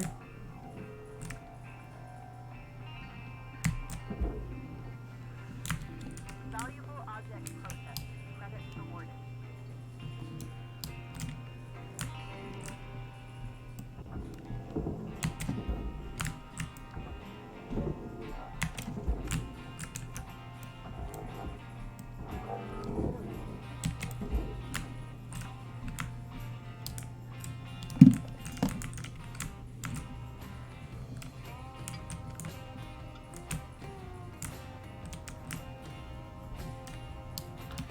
Okay.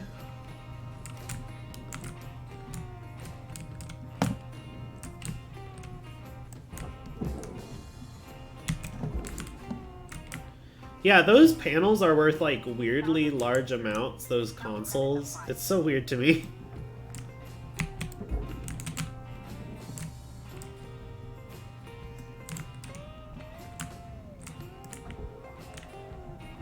Object accepted for processing. Credits deposited.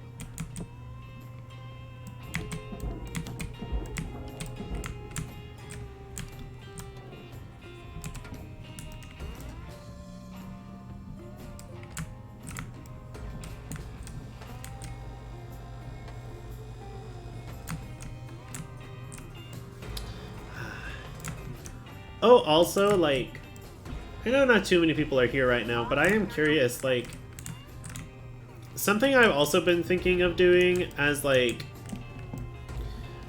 something else to do whenever, like, I don't have, like, if my hand isn't feeling good, but my voice is feeling particularly good for a day, is doing, like, visual novels and stuff. How do people feel about, like, visual novels? Because, like, there's some really good free visual novels I know about, and I was thinking, like, oh, maybe I could, like, do some readings of some of those, or, like, some voice acting within the for the characters and stuff.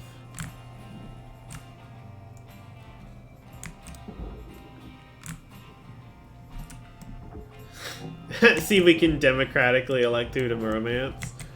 Honestly, like, that might be a fun idea for, like, a weekend stream.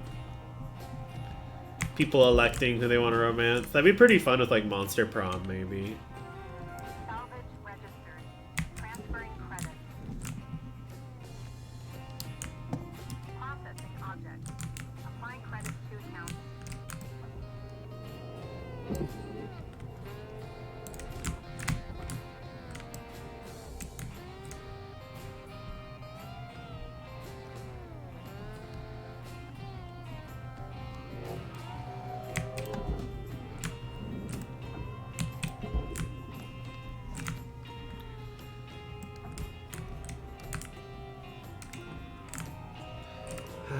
I love how relaxing this game is. Like, I mean, It could just be me, but I do like it. Regular gentle exercise to increase blood oxygen levels. Salvage secured. Applying credit. Valuable object accepted for processing. Welcome to visit 9000. Oxygen levels stabilizing.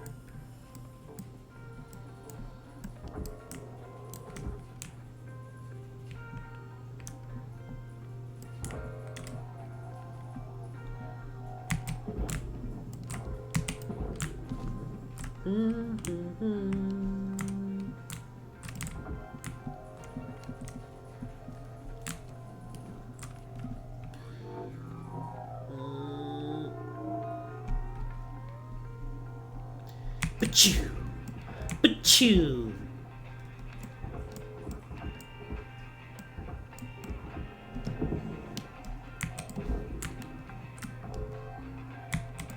Salvage deposit registered.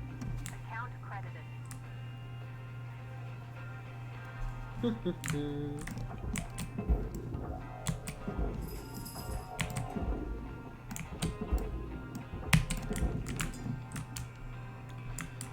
Okay. Valuable object processed. Credit deposited. Salvage goal achieved. Rewards allocated.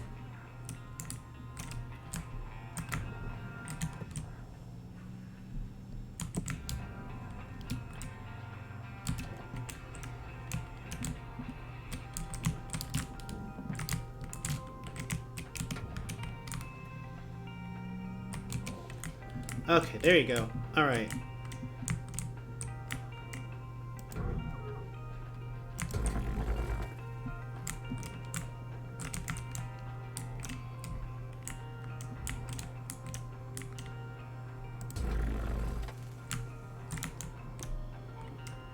Yeah, that's fine.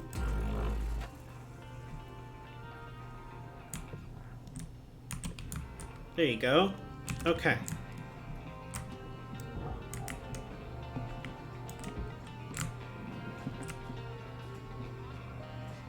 I don't see the regular stuff, so it's just this last bit of processor, and then most of it will be in other spots.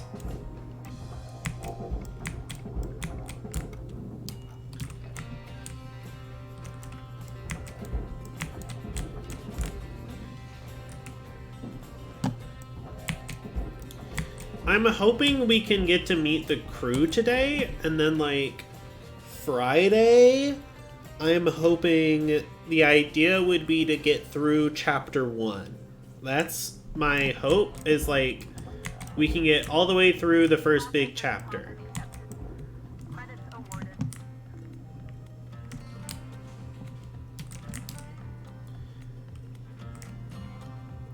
And then next week, what I might do is do one stream of Shipbreaker, one stream of something else, and then we'll have our weekend stream. I'm still kind of figuring everything out, so, you know. If you have an opinion on something, let me know. That way I can actually, like, you know, use feedback and stuff.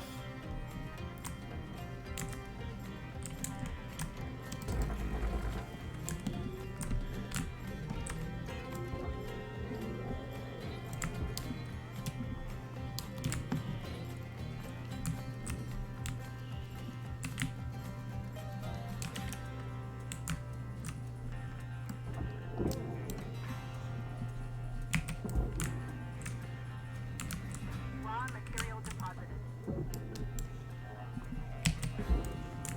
Do do do do do do do do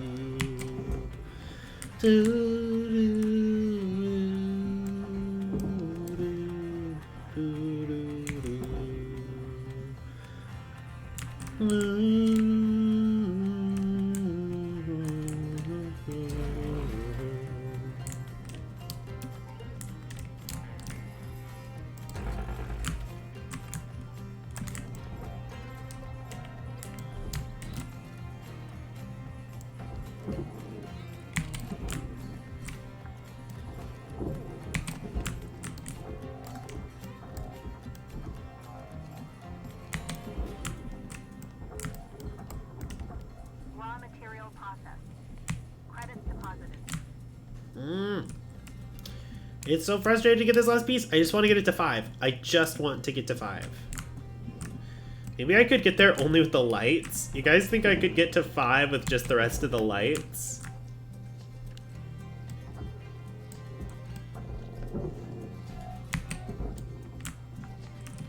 No, I don't think I can. I think the lights are also too slow.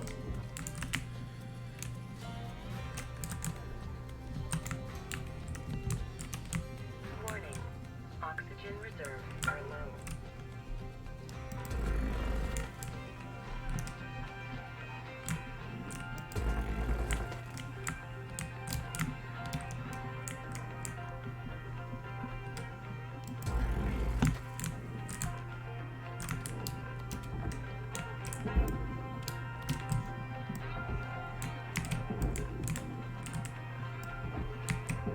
Material accepted. Credits assigned. There you go.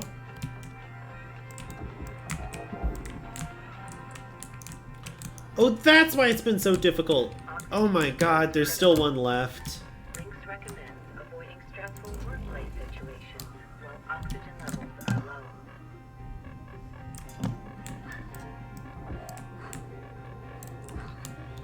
Oh, you'll live.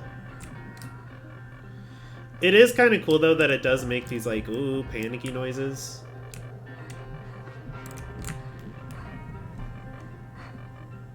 We're gonna be fine though, don't worry.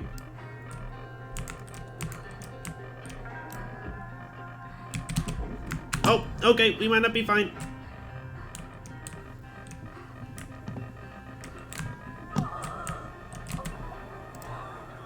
There you go. Oxygen levels. We're fine now. What could possibly go wrong?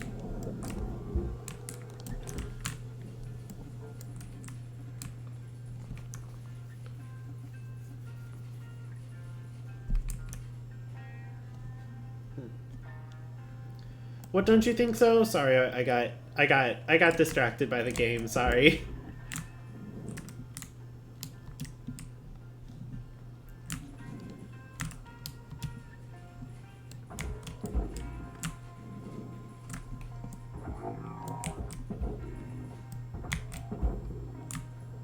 Oh, about the lights. Yeah, I don't think that can do it either. Which sucks, because, like, it seems like it would have been way easier, but, you know, eh. Okay.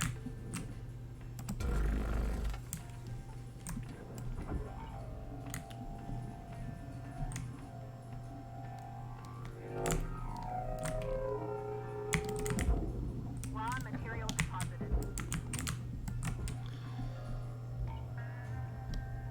Oh, that fuel pipe was worth so much more. I was a fool. It's fine. Like I said, as long as we can get to the 5, I think we're good.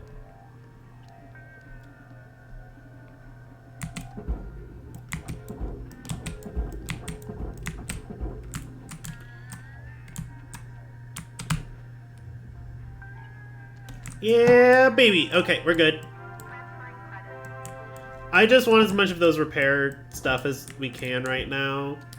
I'm going to be a lot more loosey-goosey with what we're going to do in the future when it comes to each ship, but for now, that's what I'm doing. Oh my gosh.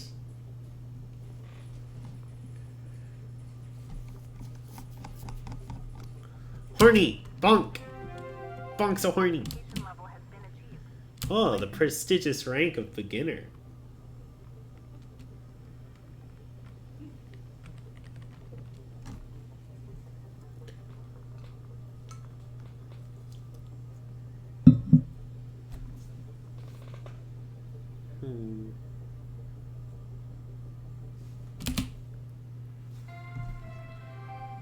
Hello, Shipbreaker 9346-52. Lynx would like to share the following inspirational message. Some people dream of great salvage, while other people get up every morning and make it happen. How can you... Okay, that's fine. Electrical hazards, yay! The Exolab one. Oh, damn it. I was not trying to shift that. Oh, there you go. Complete the tutorial! Okay, so now we've completed the tutorial officially. I'm looking at the stats coming from your bay, and it's looking like you're really gonna make your way around here. It's time to learn about how to upgrade your equipment. Some of the more advanced tools you'll soon have at your disposal. Head on over to your workbench in the equipment room, and we'll see about upgrading your tools. Ah, okay. This is like some of the mechanical meat and potatoes here. Of course, before we do anything having to relate to that, though...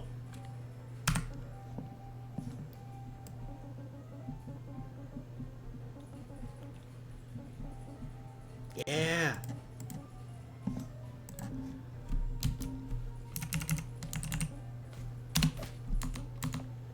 There you go.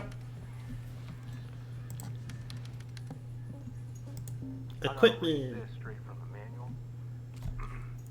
Lynx rewards hard work and learning by giving shipbreakers access to tool improvements and new equipment. Reaching salvage goals is essential for becoming a master shipbreaker. Basically, they want to make sure you prove yourself first, before giving you the big guns. Completing salvage goals will net you shiny Lynx tokens. Use those tokens here to get yourself some new gear. So let's get going and learn about one of the most important tools in a shipbreaker's toolbox, tethers. Go ahead and purchase them. Yeah, baby! Tethers! Okay, this is gonna be great.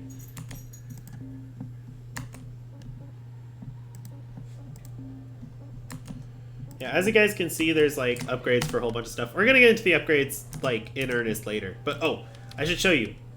So if you go to the stickers, you can actually see what is required for each one. So like this one, I have to incinerate a certain amount of aluminum and then collect 3 of the actual stickers that are from this to get this one. Same thing with the nanocarbon ones and the reactor ones. These are all the salvager ones.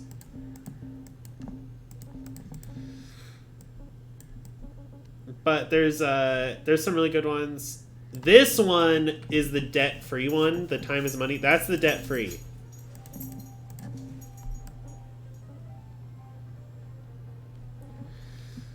There's some other cool ones based on like reaching different ranks.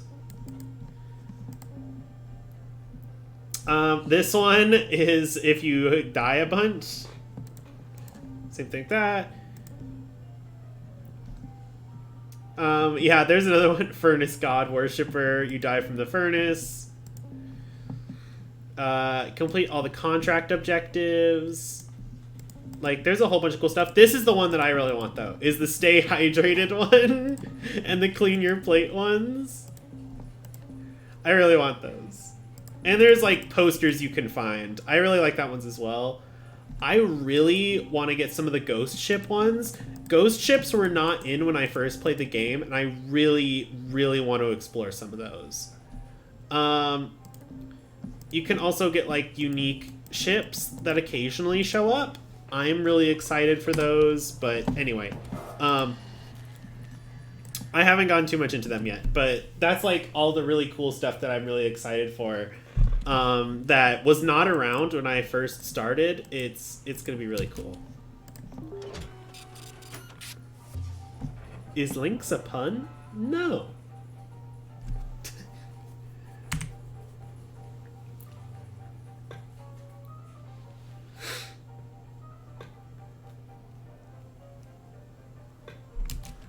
Let me tell you how to use these things. Tethers are more powerful than the beam in your grapple. They're great for moving super heavy salvage. Try it out. Press and hold the secondary input for the grapple to begin placement. Point where you want the salvage to move to, then release the input to create the tether. So, each of these tether cubes, you gotta get into the barge.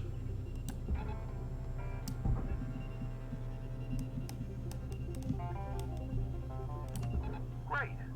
Now, what if you want to get rid of the tethers you've already placed? There's a cancel command you can send, but take note that it clears all of your tethers. Go ahead and try it now. So, where is it? Yeah, the Y button. Yeah, there you go. Now, you've got unlimited tethers during this training exercise. But after this, when you need more, you'll have to buy them from the kiosk. Let's see how well you can handle them. Try and clear out a bunch of that scrap. You can stack multiple tethers on one object to increase the pull force. You can also chain objects of any size together to move them as a group. I've seen some cutters do incredible things with a daisy chain of tethers. Yeah! That was that. This is the thing that we saw in the intro where they made like this beautiful blue line that like flew everywhere. That's the tethers.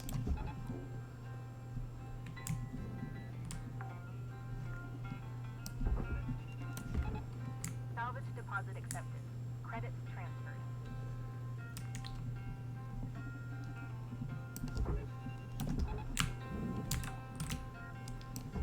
In reality, you wouldn't use tethers this much, but Credits applied. we have no limitations!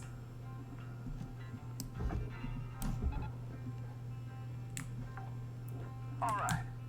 Well done, Cutter. Like I said, tethers are your friends. Once you get the hang of them, you can get pretty creative on how you use them. Now, when you're ready, let's go back to the hab and continue with the day.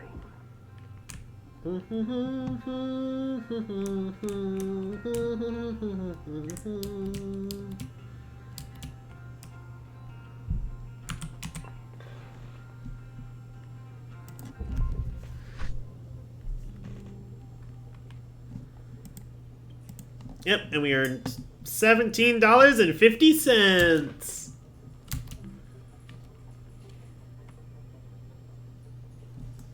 Oh, today the industries around Mars are responsible for over 70% of all the shipbuilding in the solar system. Interesting.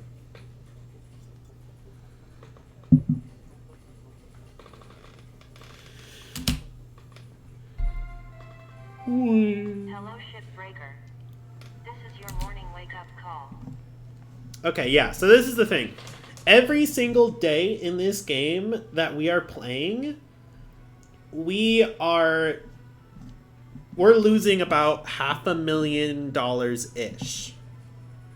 Now, the further we get into the game and the more we crush the debt, the more our interest is going to go down, but throughout the game, it's always around $500,000 is how much our debt's going up every day.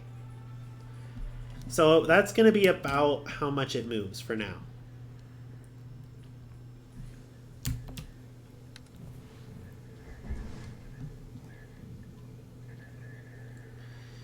All right. Let's start the shift. And I'm going to go for an exo lab, I think, because you can get a lot of really good stuff from them, as you can kind of see. So we're going to go with the exo lab.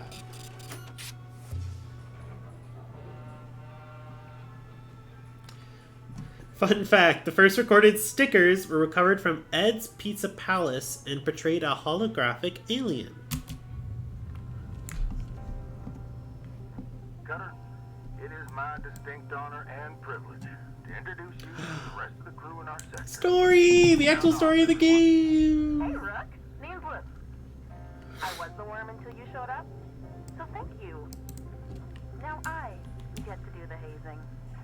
What are you talking about? We don't do that. Welcome aboard. Don't listen to her. I'm the... Kai! Your mic's still messed up. How about now?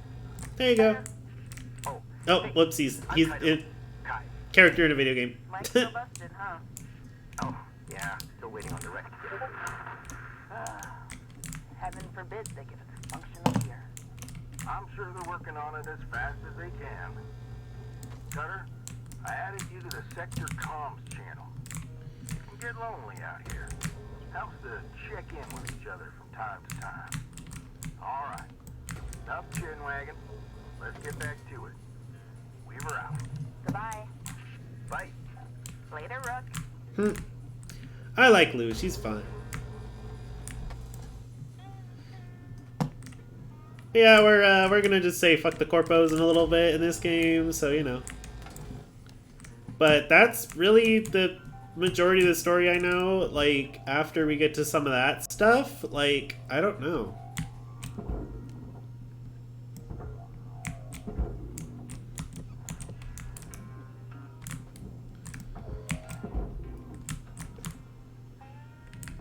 Deposit accepted for processing.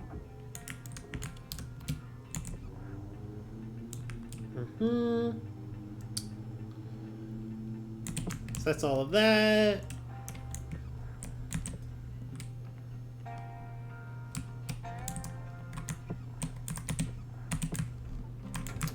Oh, this is cool. So there are also like different tiers of cut points. So like this one, we actually cut with these guys.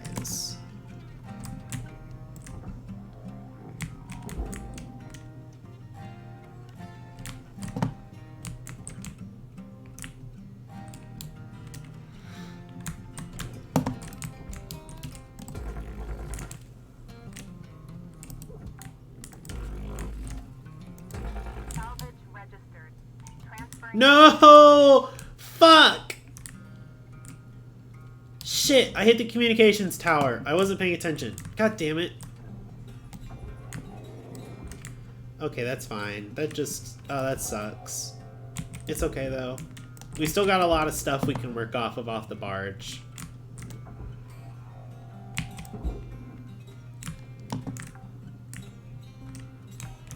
Salvage deposit registered.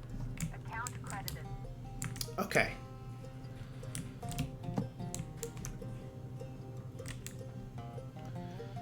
I think these are the ones that we have to release from the inside, so I don't think we can get them off. Oh no, we just pull them off. Okay, good, good.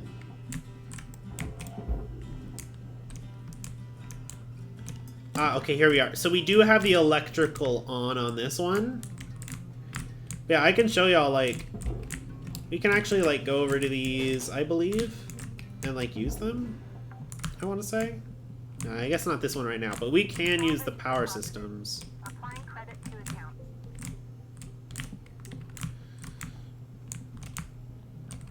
Alright, let's see here. That's the power junction box. We can just rip that out and destroy that bit, but... Oh yeah, you guys can see on the top now the time limit. So, you know, no pressure. Ha ha ha ha. Where's the thing? There's the power cell. Okay.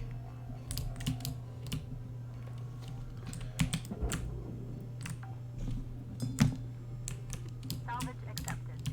Credit applied.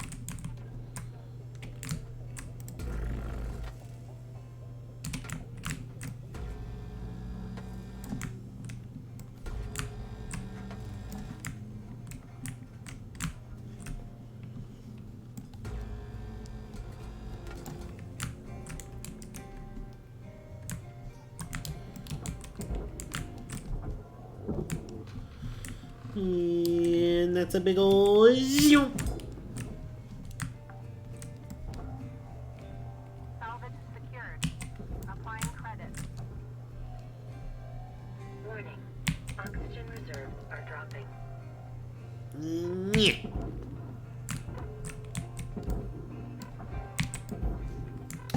Okay.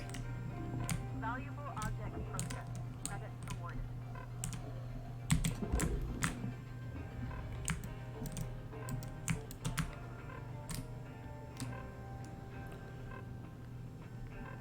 Oh yeah, I always forget there's like a helmet light.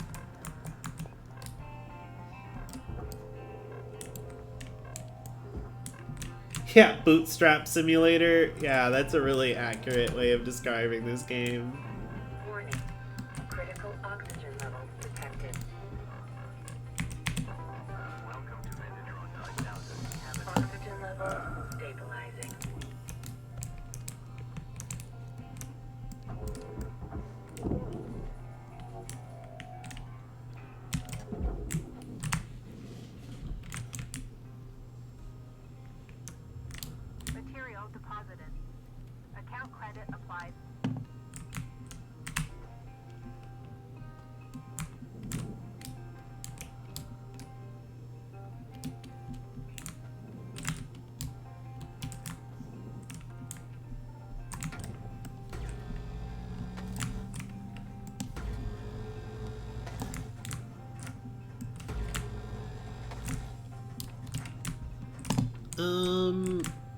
Hopefully this will work. Good, good.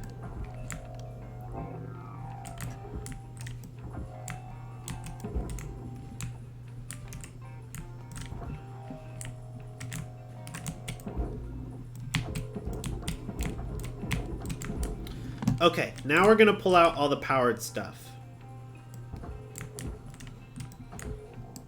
First though, let's get this off crate, just because it's loose and it's gonna get in the way of everything. Okay, so we gotta get the power... There it is, the power box first.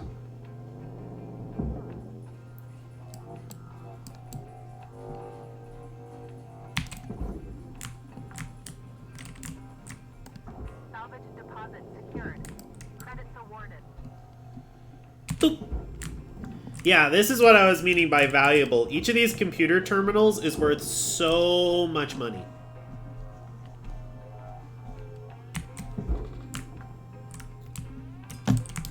Salvage secured.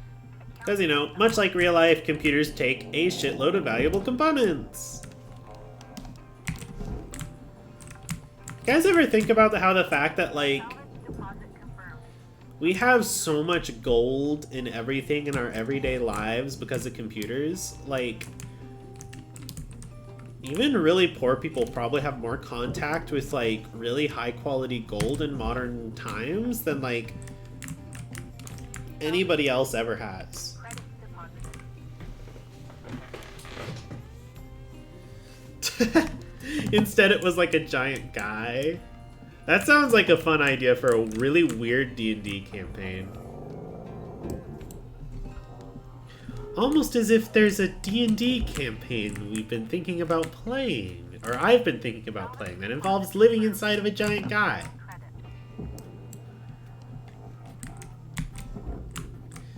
I'm making a joke at me and Lobster's D&D campaign that we play off stream, and they're thinking of doing a campaign with like a giant robot guy. It's gonna be really cool. I'm excited for it.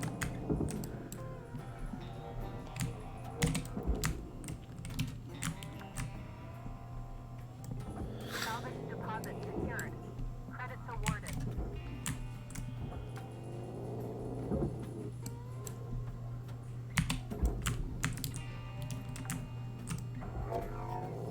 Salvage registered. Transferring credit.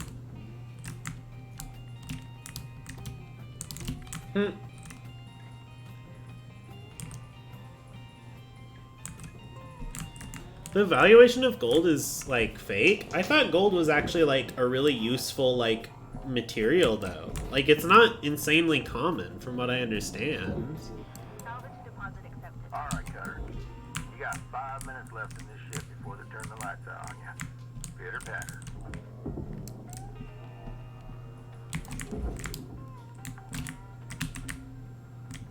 Salvage secured. Account credit applied. Food pack, food pack, food pack. Yeet!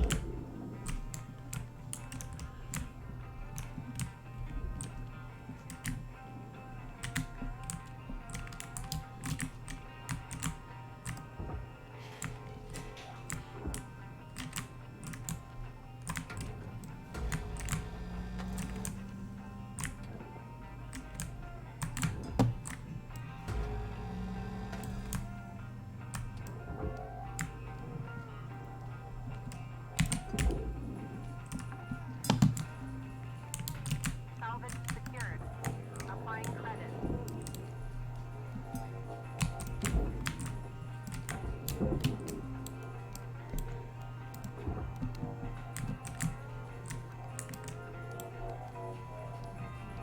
There you go. Okay, come on.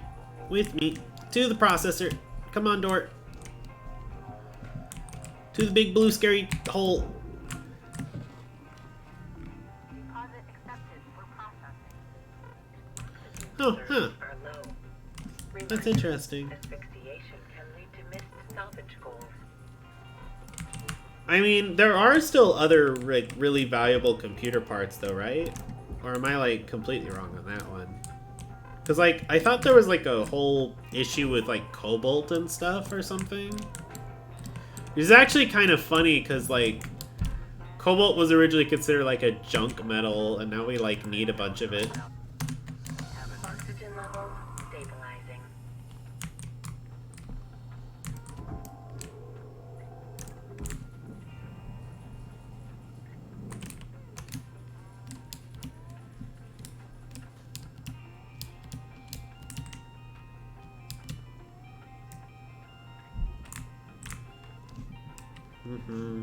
Yeah, I had heard about that.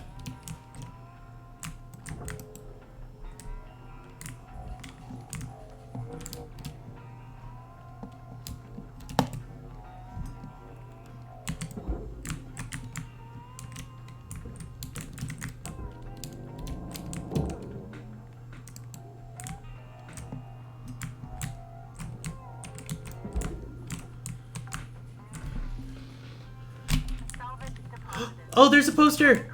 Look! Yeah, this is what happens. You can actually just find posters and, like, grab them. Yeah, and then you can go display them on your HUD later.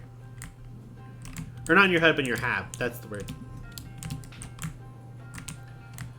Now, these are the wires.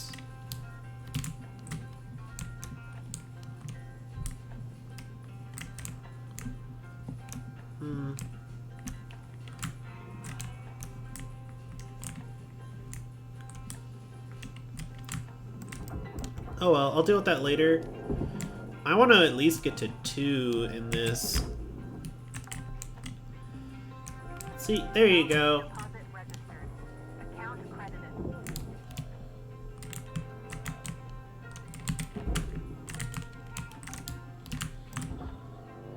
Salvage secured. Credit deposit. Yep. Oop. Wonder if just from the barge parts I could get it to 3 in this time, maybe? 1 minute left, Cutter. Yep. If you got something cooking, now's the time to plate it. Bring it to the table. Maybe. I might be able to actually get this done. I think the math works out. Salvage deposit confirmed. Applying credit.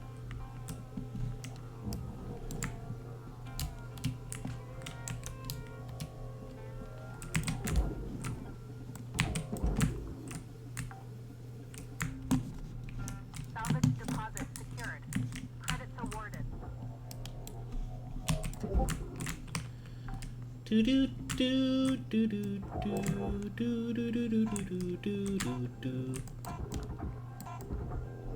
No! Ah! Go! Oh, I'm totally not gonna make it to that part. Okay, that's okay. In the Congo? Yeah, I heard about that. There was some big issue with, like, cobalt mines, like, basically being funded by, like, child slavery, like diamonds. Which are also, like, actually extremely common. Alright, we got about $4 million worth of extra stuff. $4 million, it's not bad.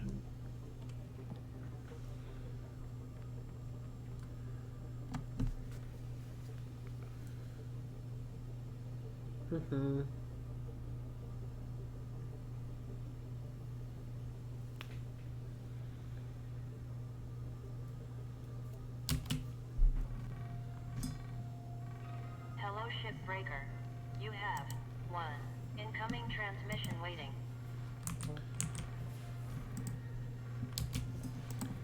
Oh yeah, this is how we can go here and, like, move around the stuff. Oh yeah, I gotta get the live, laugh, salvage. Horrifying that live, laugh, love is still like a thing, like 300 years from now. Oh, receive call. Hey, Rook. I was thinking our crew should crack some beer sometime. You know, shoot the breeze, fantasize about a debt-free life and all that. Not that that's gonna happen anytime soon. Like, Weaver's been at this for years. 20, maybe? I was just getting kicked out of grade school when he started. Dee Dee sends most of her money home. Goes through links, of course, with huge transfer fees. And Kaido, well, look, Kai's great. He just hasn't really taken to the work. Lynx calls him a low earner. As for me, I'm trying to get there as fast as I can. I just need enough to get me one of those mining skiffs. You know, for boat running. Still so many rich rocks along the frontier line. Eventually want to hire some friends from back home. Oh, the Airs platforms. Around Mars? Good people. But work's hard to find there. Yeah, why the English is still the same after 300 years is like the whole thing. Just Also, earning at a steady clip. There's another fine or fee. This job's fun as hell and all, but I got other plans. Maybe you do too. Anyway, don't want to get a fine for tying up comms? Kidding! That's not a thing. I don't think. Either way, good luck, Rook. Flew out.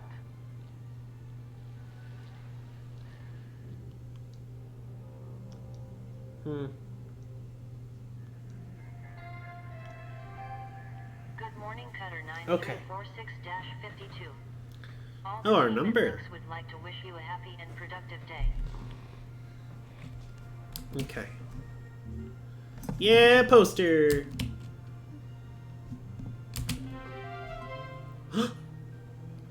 Crack one open. New sticker. I love the stickers. How you holding up there, Cutter? Seems like you're getting the knack for it. Trust me, when you get well versed in the art of shipbreaking, it becomes a joy to show up to the yard each day. Ain't a tray like it. Dancing between the ribs of a ship, spitting heat, do-si-doing with a 10-ton panel, taking a breather, gaze out at the rest of the human race, buzzing in the distance. Tell I miss it. It's all right. Helping y'all get there is near as good. Ah, dang it. I got corporate ringing me. Good luck out there today, Cutter. Talk to you again soon. Weaver out. You know, something I do wonder about Weaver is, like, what happened to him? Like, because he says the problem that happened was he became disabled because Lynx's cloning mechanisms failed. So I do wonder, like, what happened? You know?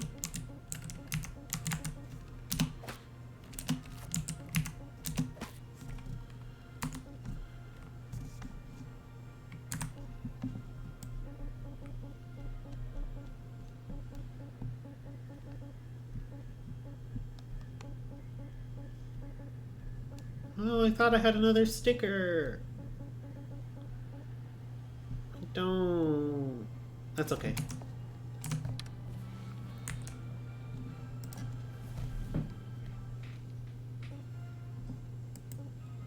Okay. Yep, and we're definitely going to go to the next Exo Lab.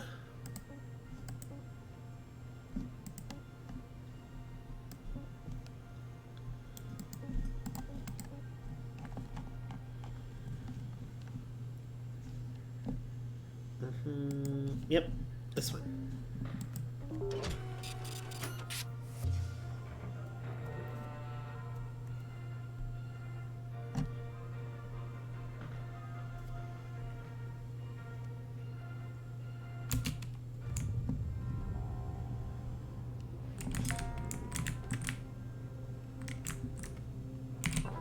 Welcome to Vintatron 9000. Have a nice day.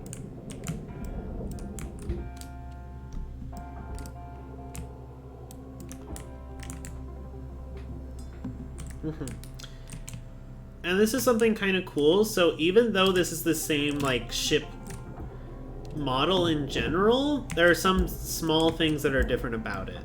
So that's, like, an interesting thing that occurs with this. Just, like, something I like to point out because I think it's cool.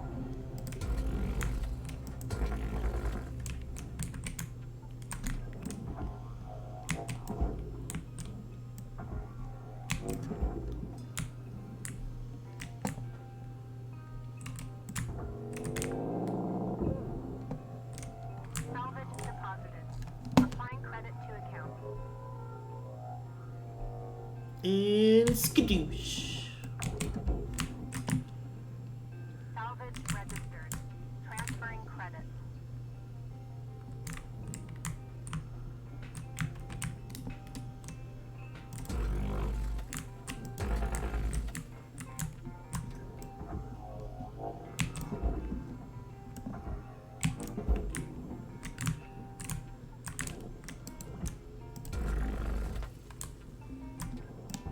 Salvage deposit accepted.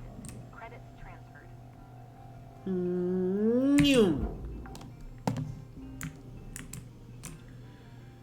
Okay, so that's...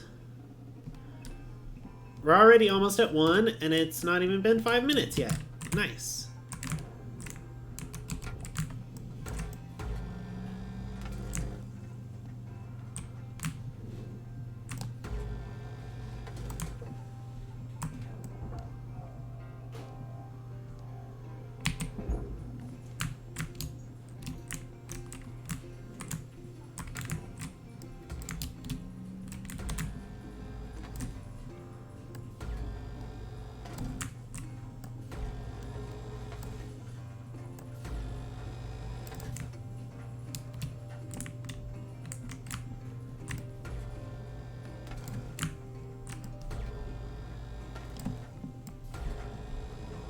Processor deposit accepted. Credits awarded.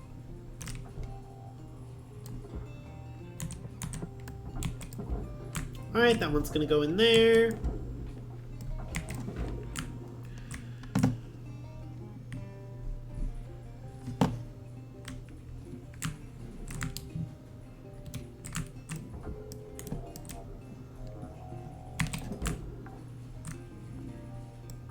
Salvage deposit registered. Account credited. And that'll go right in there. Object processed. Transferring credits.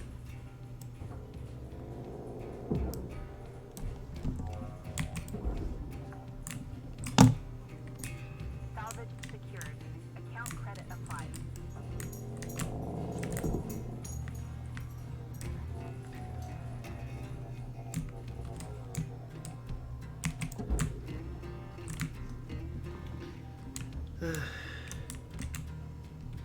Do do do do do do.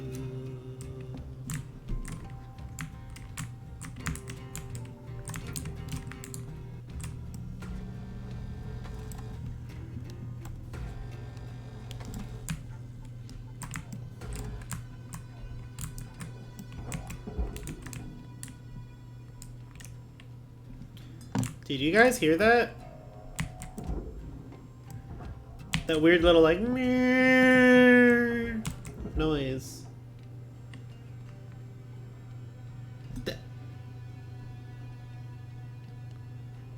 That noise.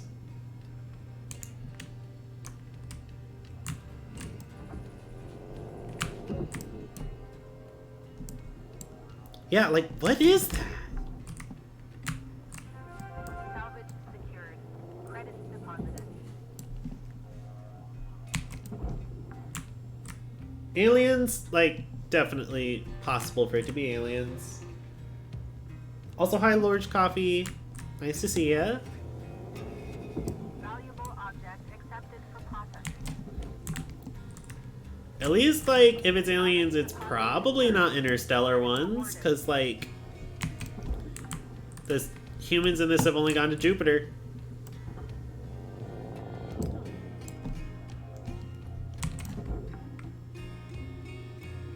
Salvage secured. Account credit applied. Oh, it's Fiona! Hi, Fiona! Warning. Low oxygen levels detected. Nice to see you! Oh, Salvage registered. Transferring credits.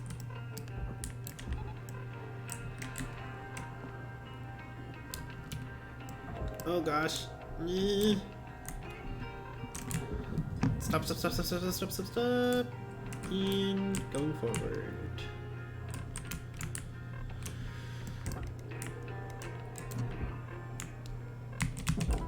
Welcome to Metatron 9000. Thank you for your Oxygen levels stabilizing.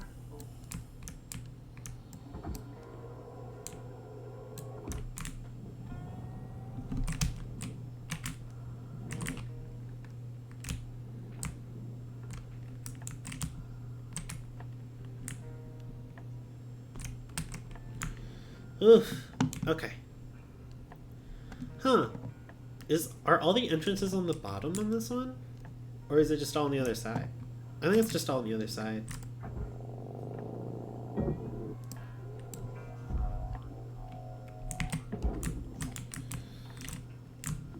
Object accepted for processing. Credits deposited. Oh! Helmet damage detected.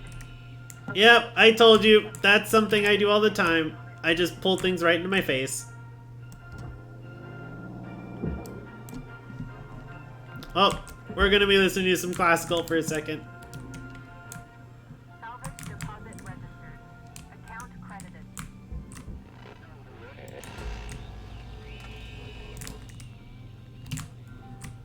There you go.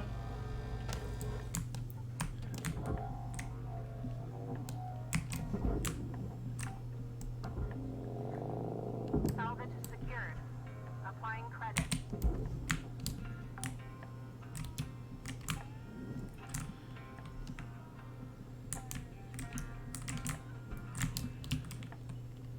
Yep.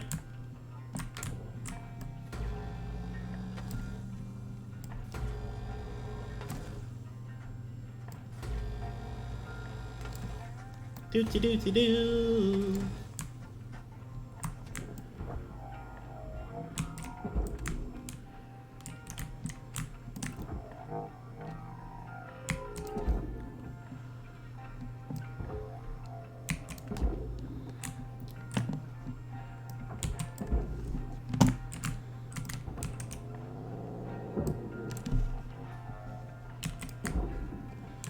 Do do do do do Salvage do. deposit confirmed.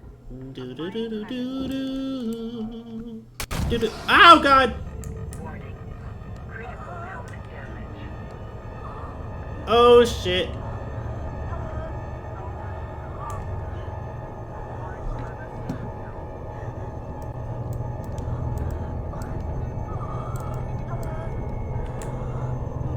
Nope, I'm dead. Yep. Well, there's the first spare. Dash 52. Your vital signs have been lost. Please reboot your monitor. Yep. It's horrifying. Yep, there you go.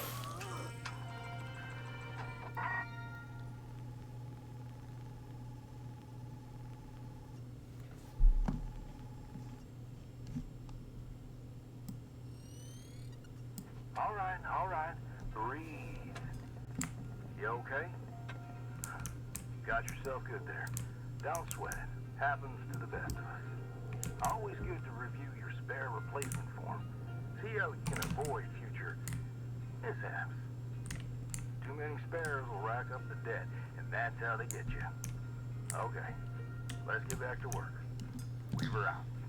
Yep, and you pop right back into the game just like that. It is still extremely horrifying though, and that is the #1 way I die in this game, is just pulling shit right into my face and killing my character that way. Like, Salvage secured. Credits deposited.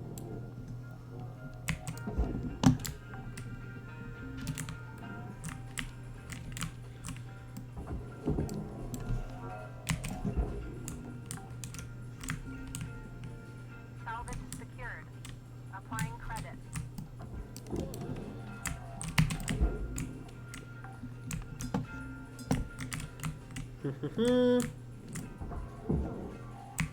Cutter, shift's got about 5 minutes left in her. Let's make them count. We're out. oh, I'm about to make it count with all these. Ooh, boy! Okay. Oh, that was a bad voice crack. Okay, that's fine. Salvage accepted. Credit applied. Ironically, it's not usually the computers that get me, it's these big storage bins. See, because they get the inertia going. Salvage secured. Account credit applied.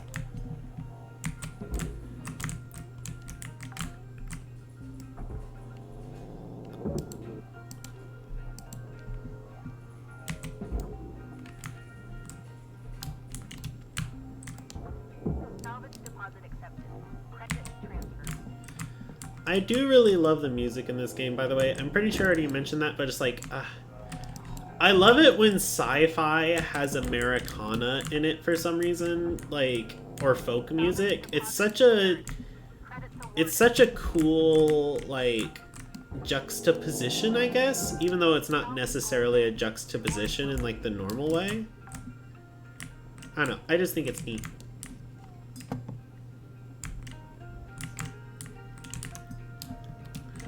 Now if we go in here, yeah, door console right there. But in one of these, there should also be a power cell.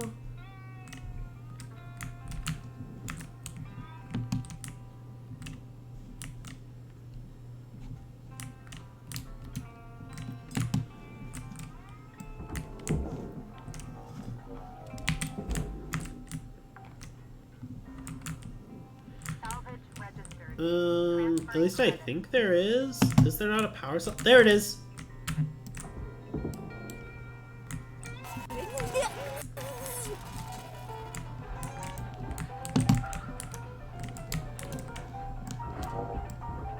Yep, it zapped me. Okay, that's fine though.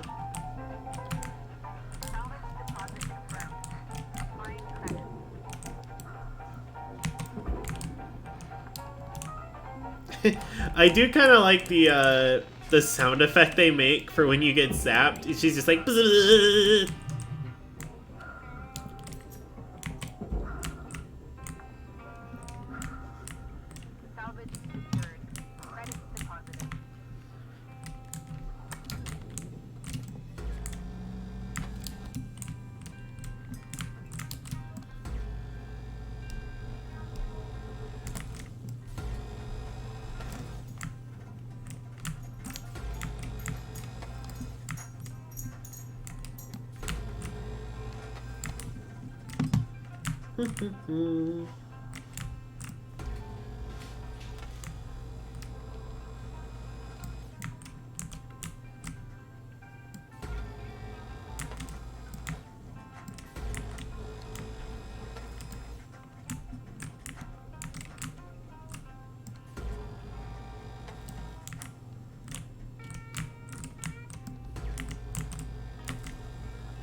There you go. Okay.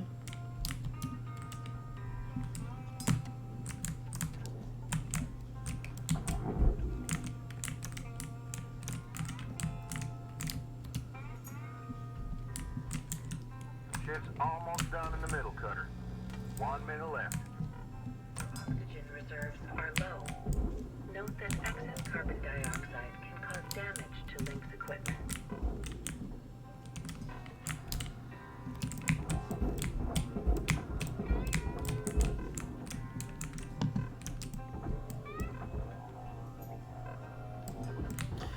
Oh yeah, you know, the excess carbon dioxide damaging the Link's equipment is really like the main, you know, the main concern.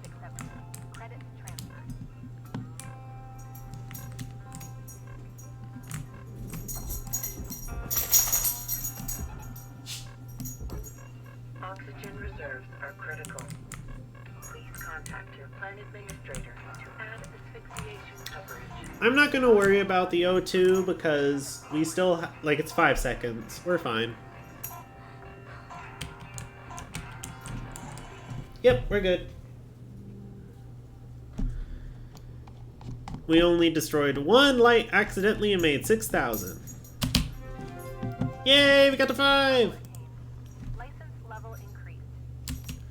Okay, I think we might be able to get to, like, the 5th one on this. So I'm going to try to do this one, unless they give us, like, a new type of thing to do. Because that'll just net us way more money. Because if they give us the reactors, we could make a lot of profit. I know, though, it's, like, almost time for stream to end. I don't know. We might do one more thing or 2 more things real quick, though. Hello, Shipbreaker. You have 1 incoming transmission waiting. Receive call. think about starting your own business out there? You know, be your own boss? I swear, one day, I'll get a decent belt runner and make my own money. Maybe bring my old man along to help sniff out the good rock. My dream is to tinker with ship design. Maybe build some machinery to help with heavy-duty mining. Make it safer. If we ever both get out of here, I'd hire you in a heartbeat. If you don't end up coming with me, I hope you get to make your own way out there.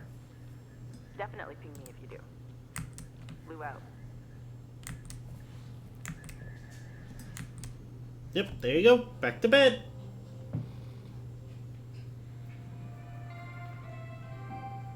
Good morning, Cutter 9346-52.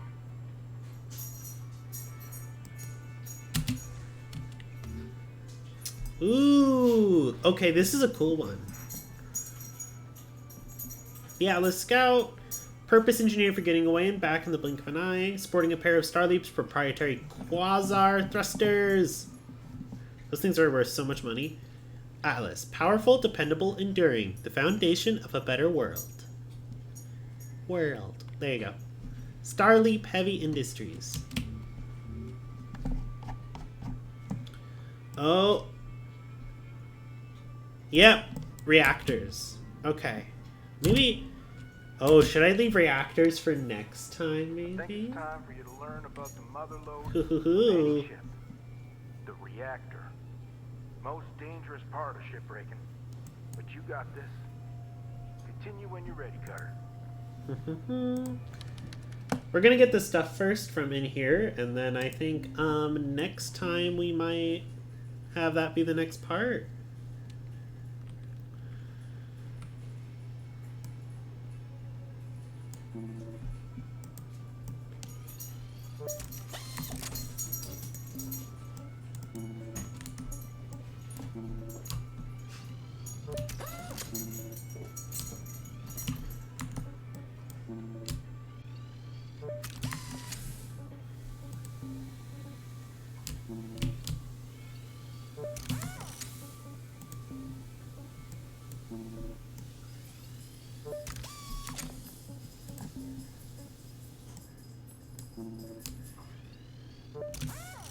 Yep, and there's all my links tokens used up.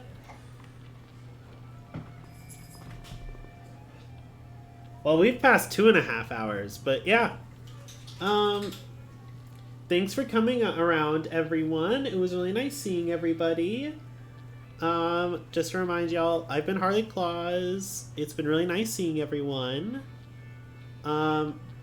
It's been a really fun game. This has been really good. I really can't wait to kind of like see what's going to be happening in the next installment of it.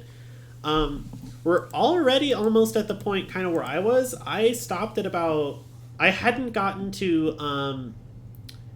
I didn't get to the next part, the rank, I don't think. Because like if I go to career... I think that's what we're looking at right now.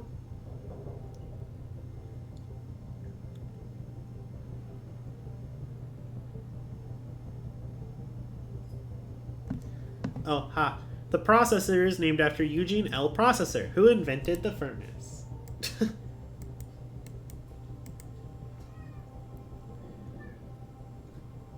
Oh, I wish this would load faster.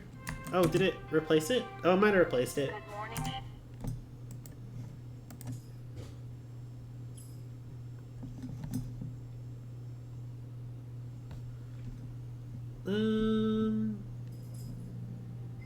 But yeah. There's a whole bunch of stuff. Yeah, you can turn the HUD off in this, which is kind of interesting. But yeah, everything's pretty good, I think. I don't think there were any major issues. But yeah, I'm gonna end the stream here today as far as everything goes. It was really nice seeing everybody. Nice talking to y'all. I hope everybody has a lovely day and that everything works out well. And take care of yourselves. Have a good one. Love you all. Bye-bye.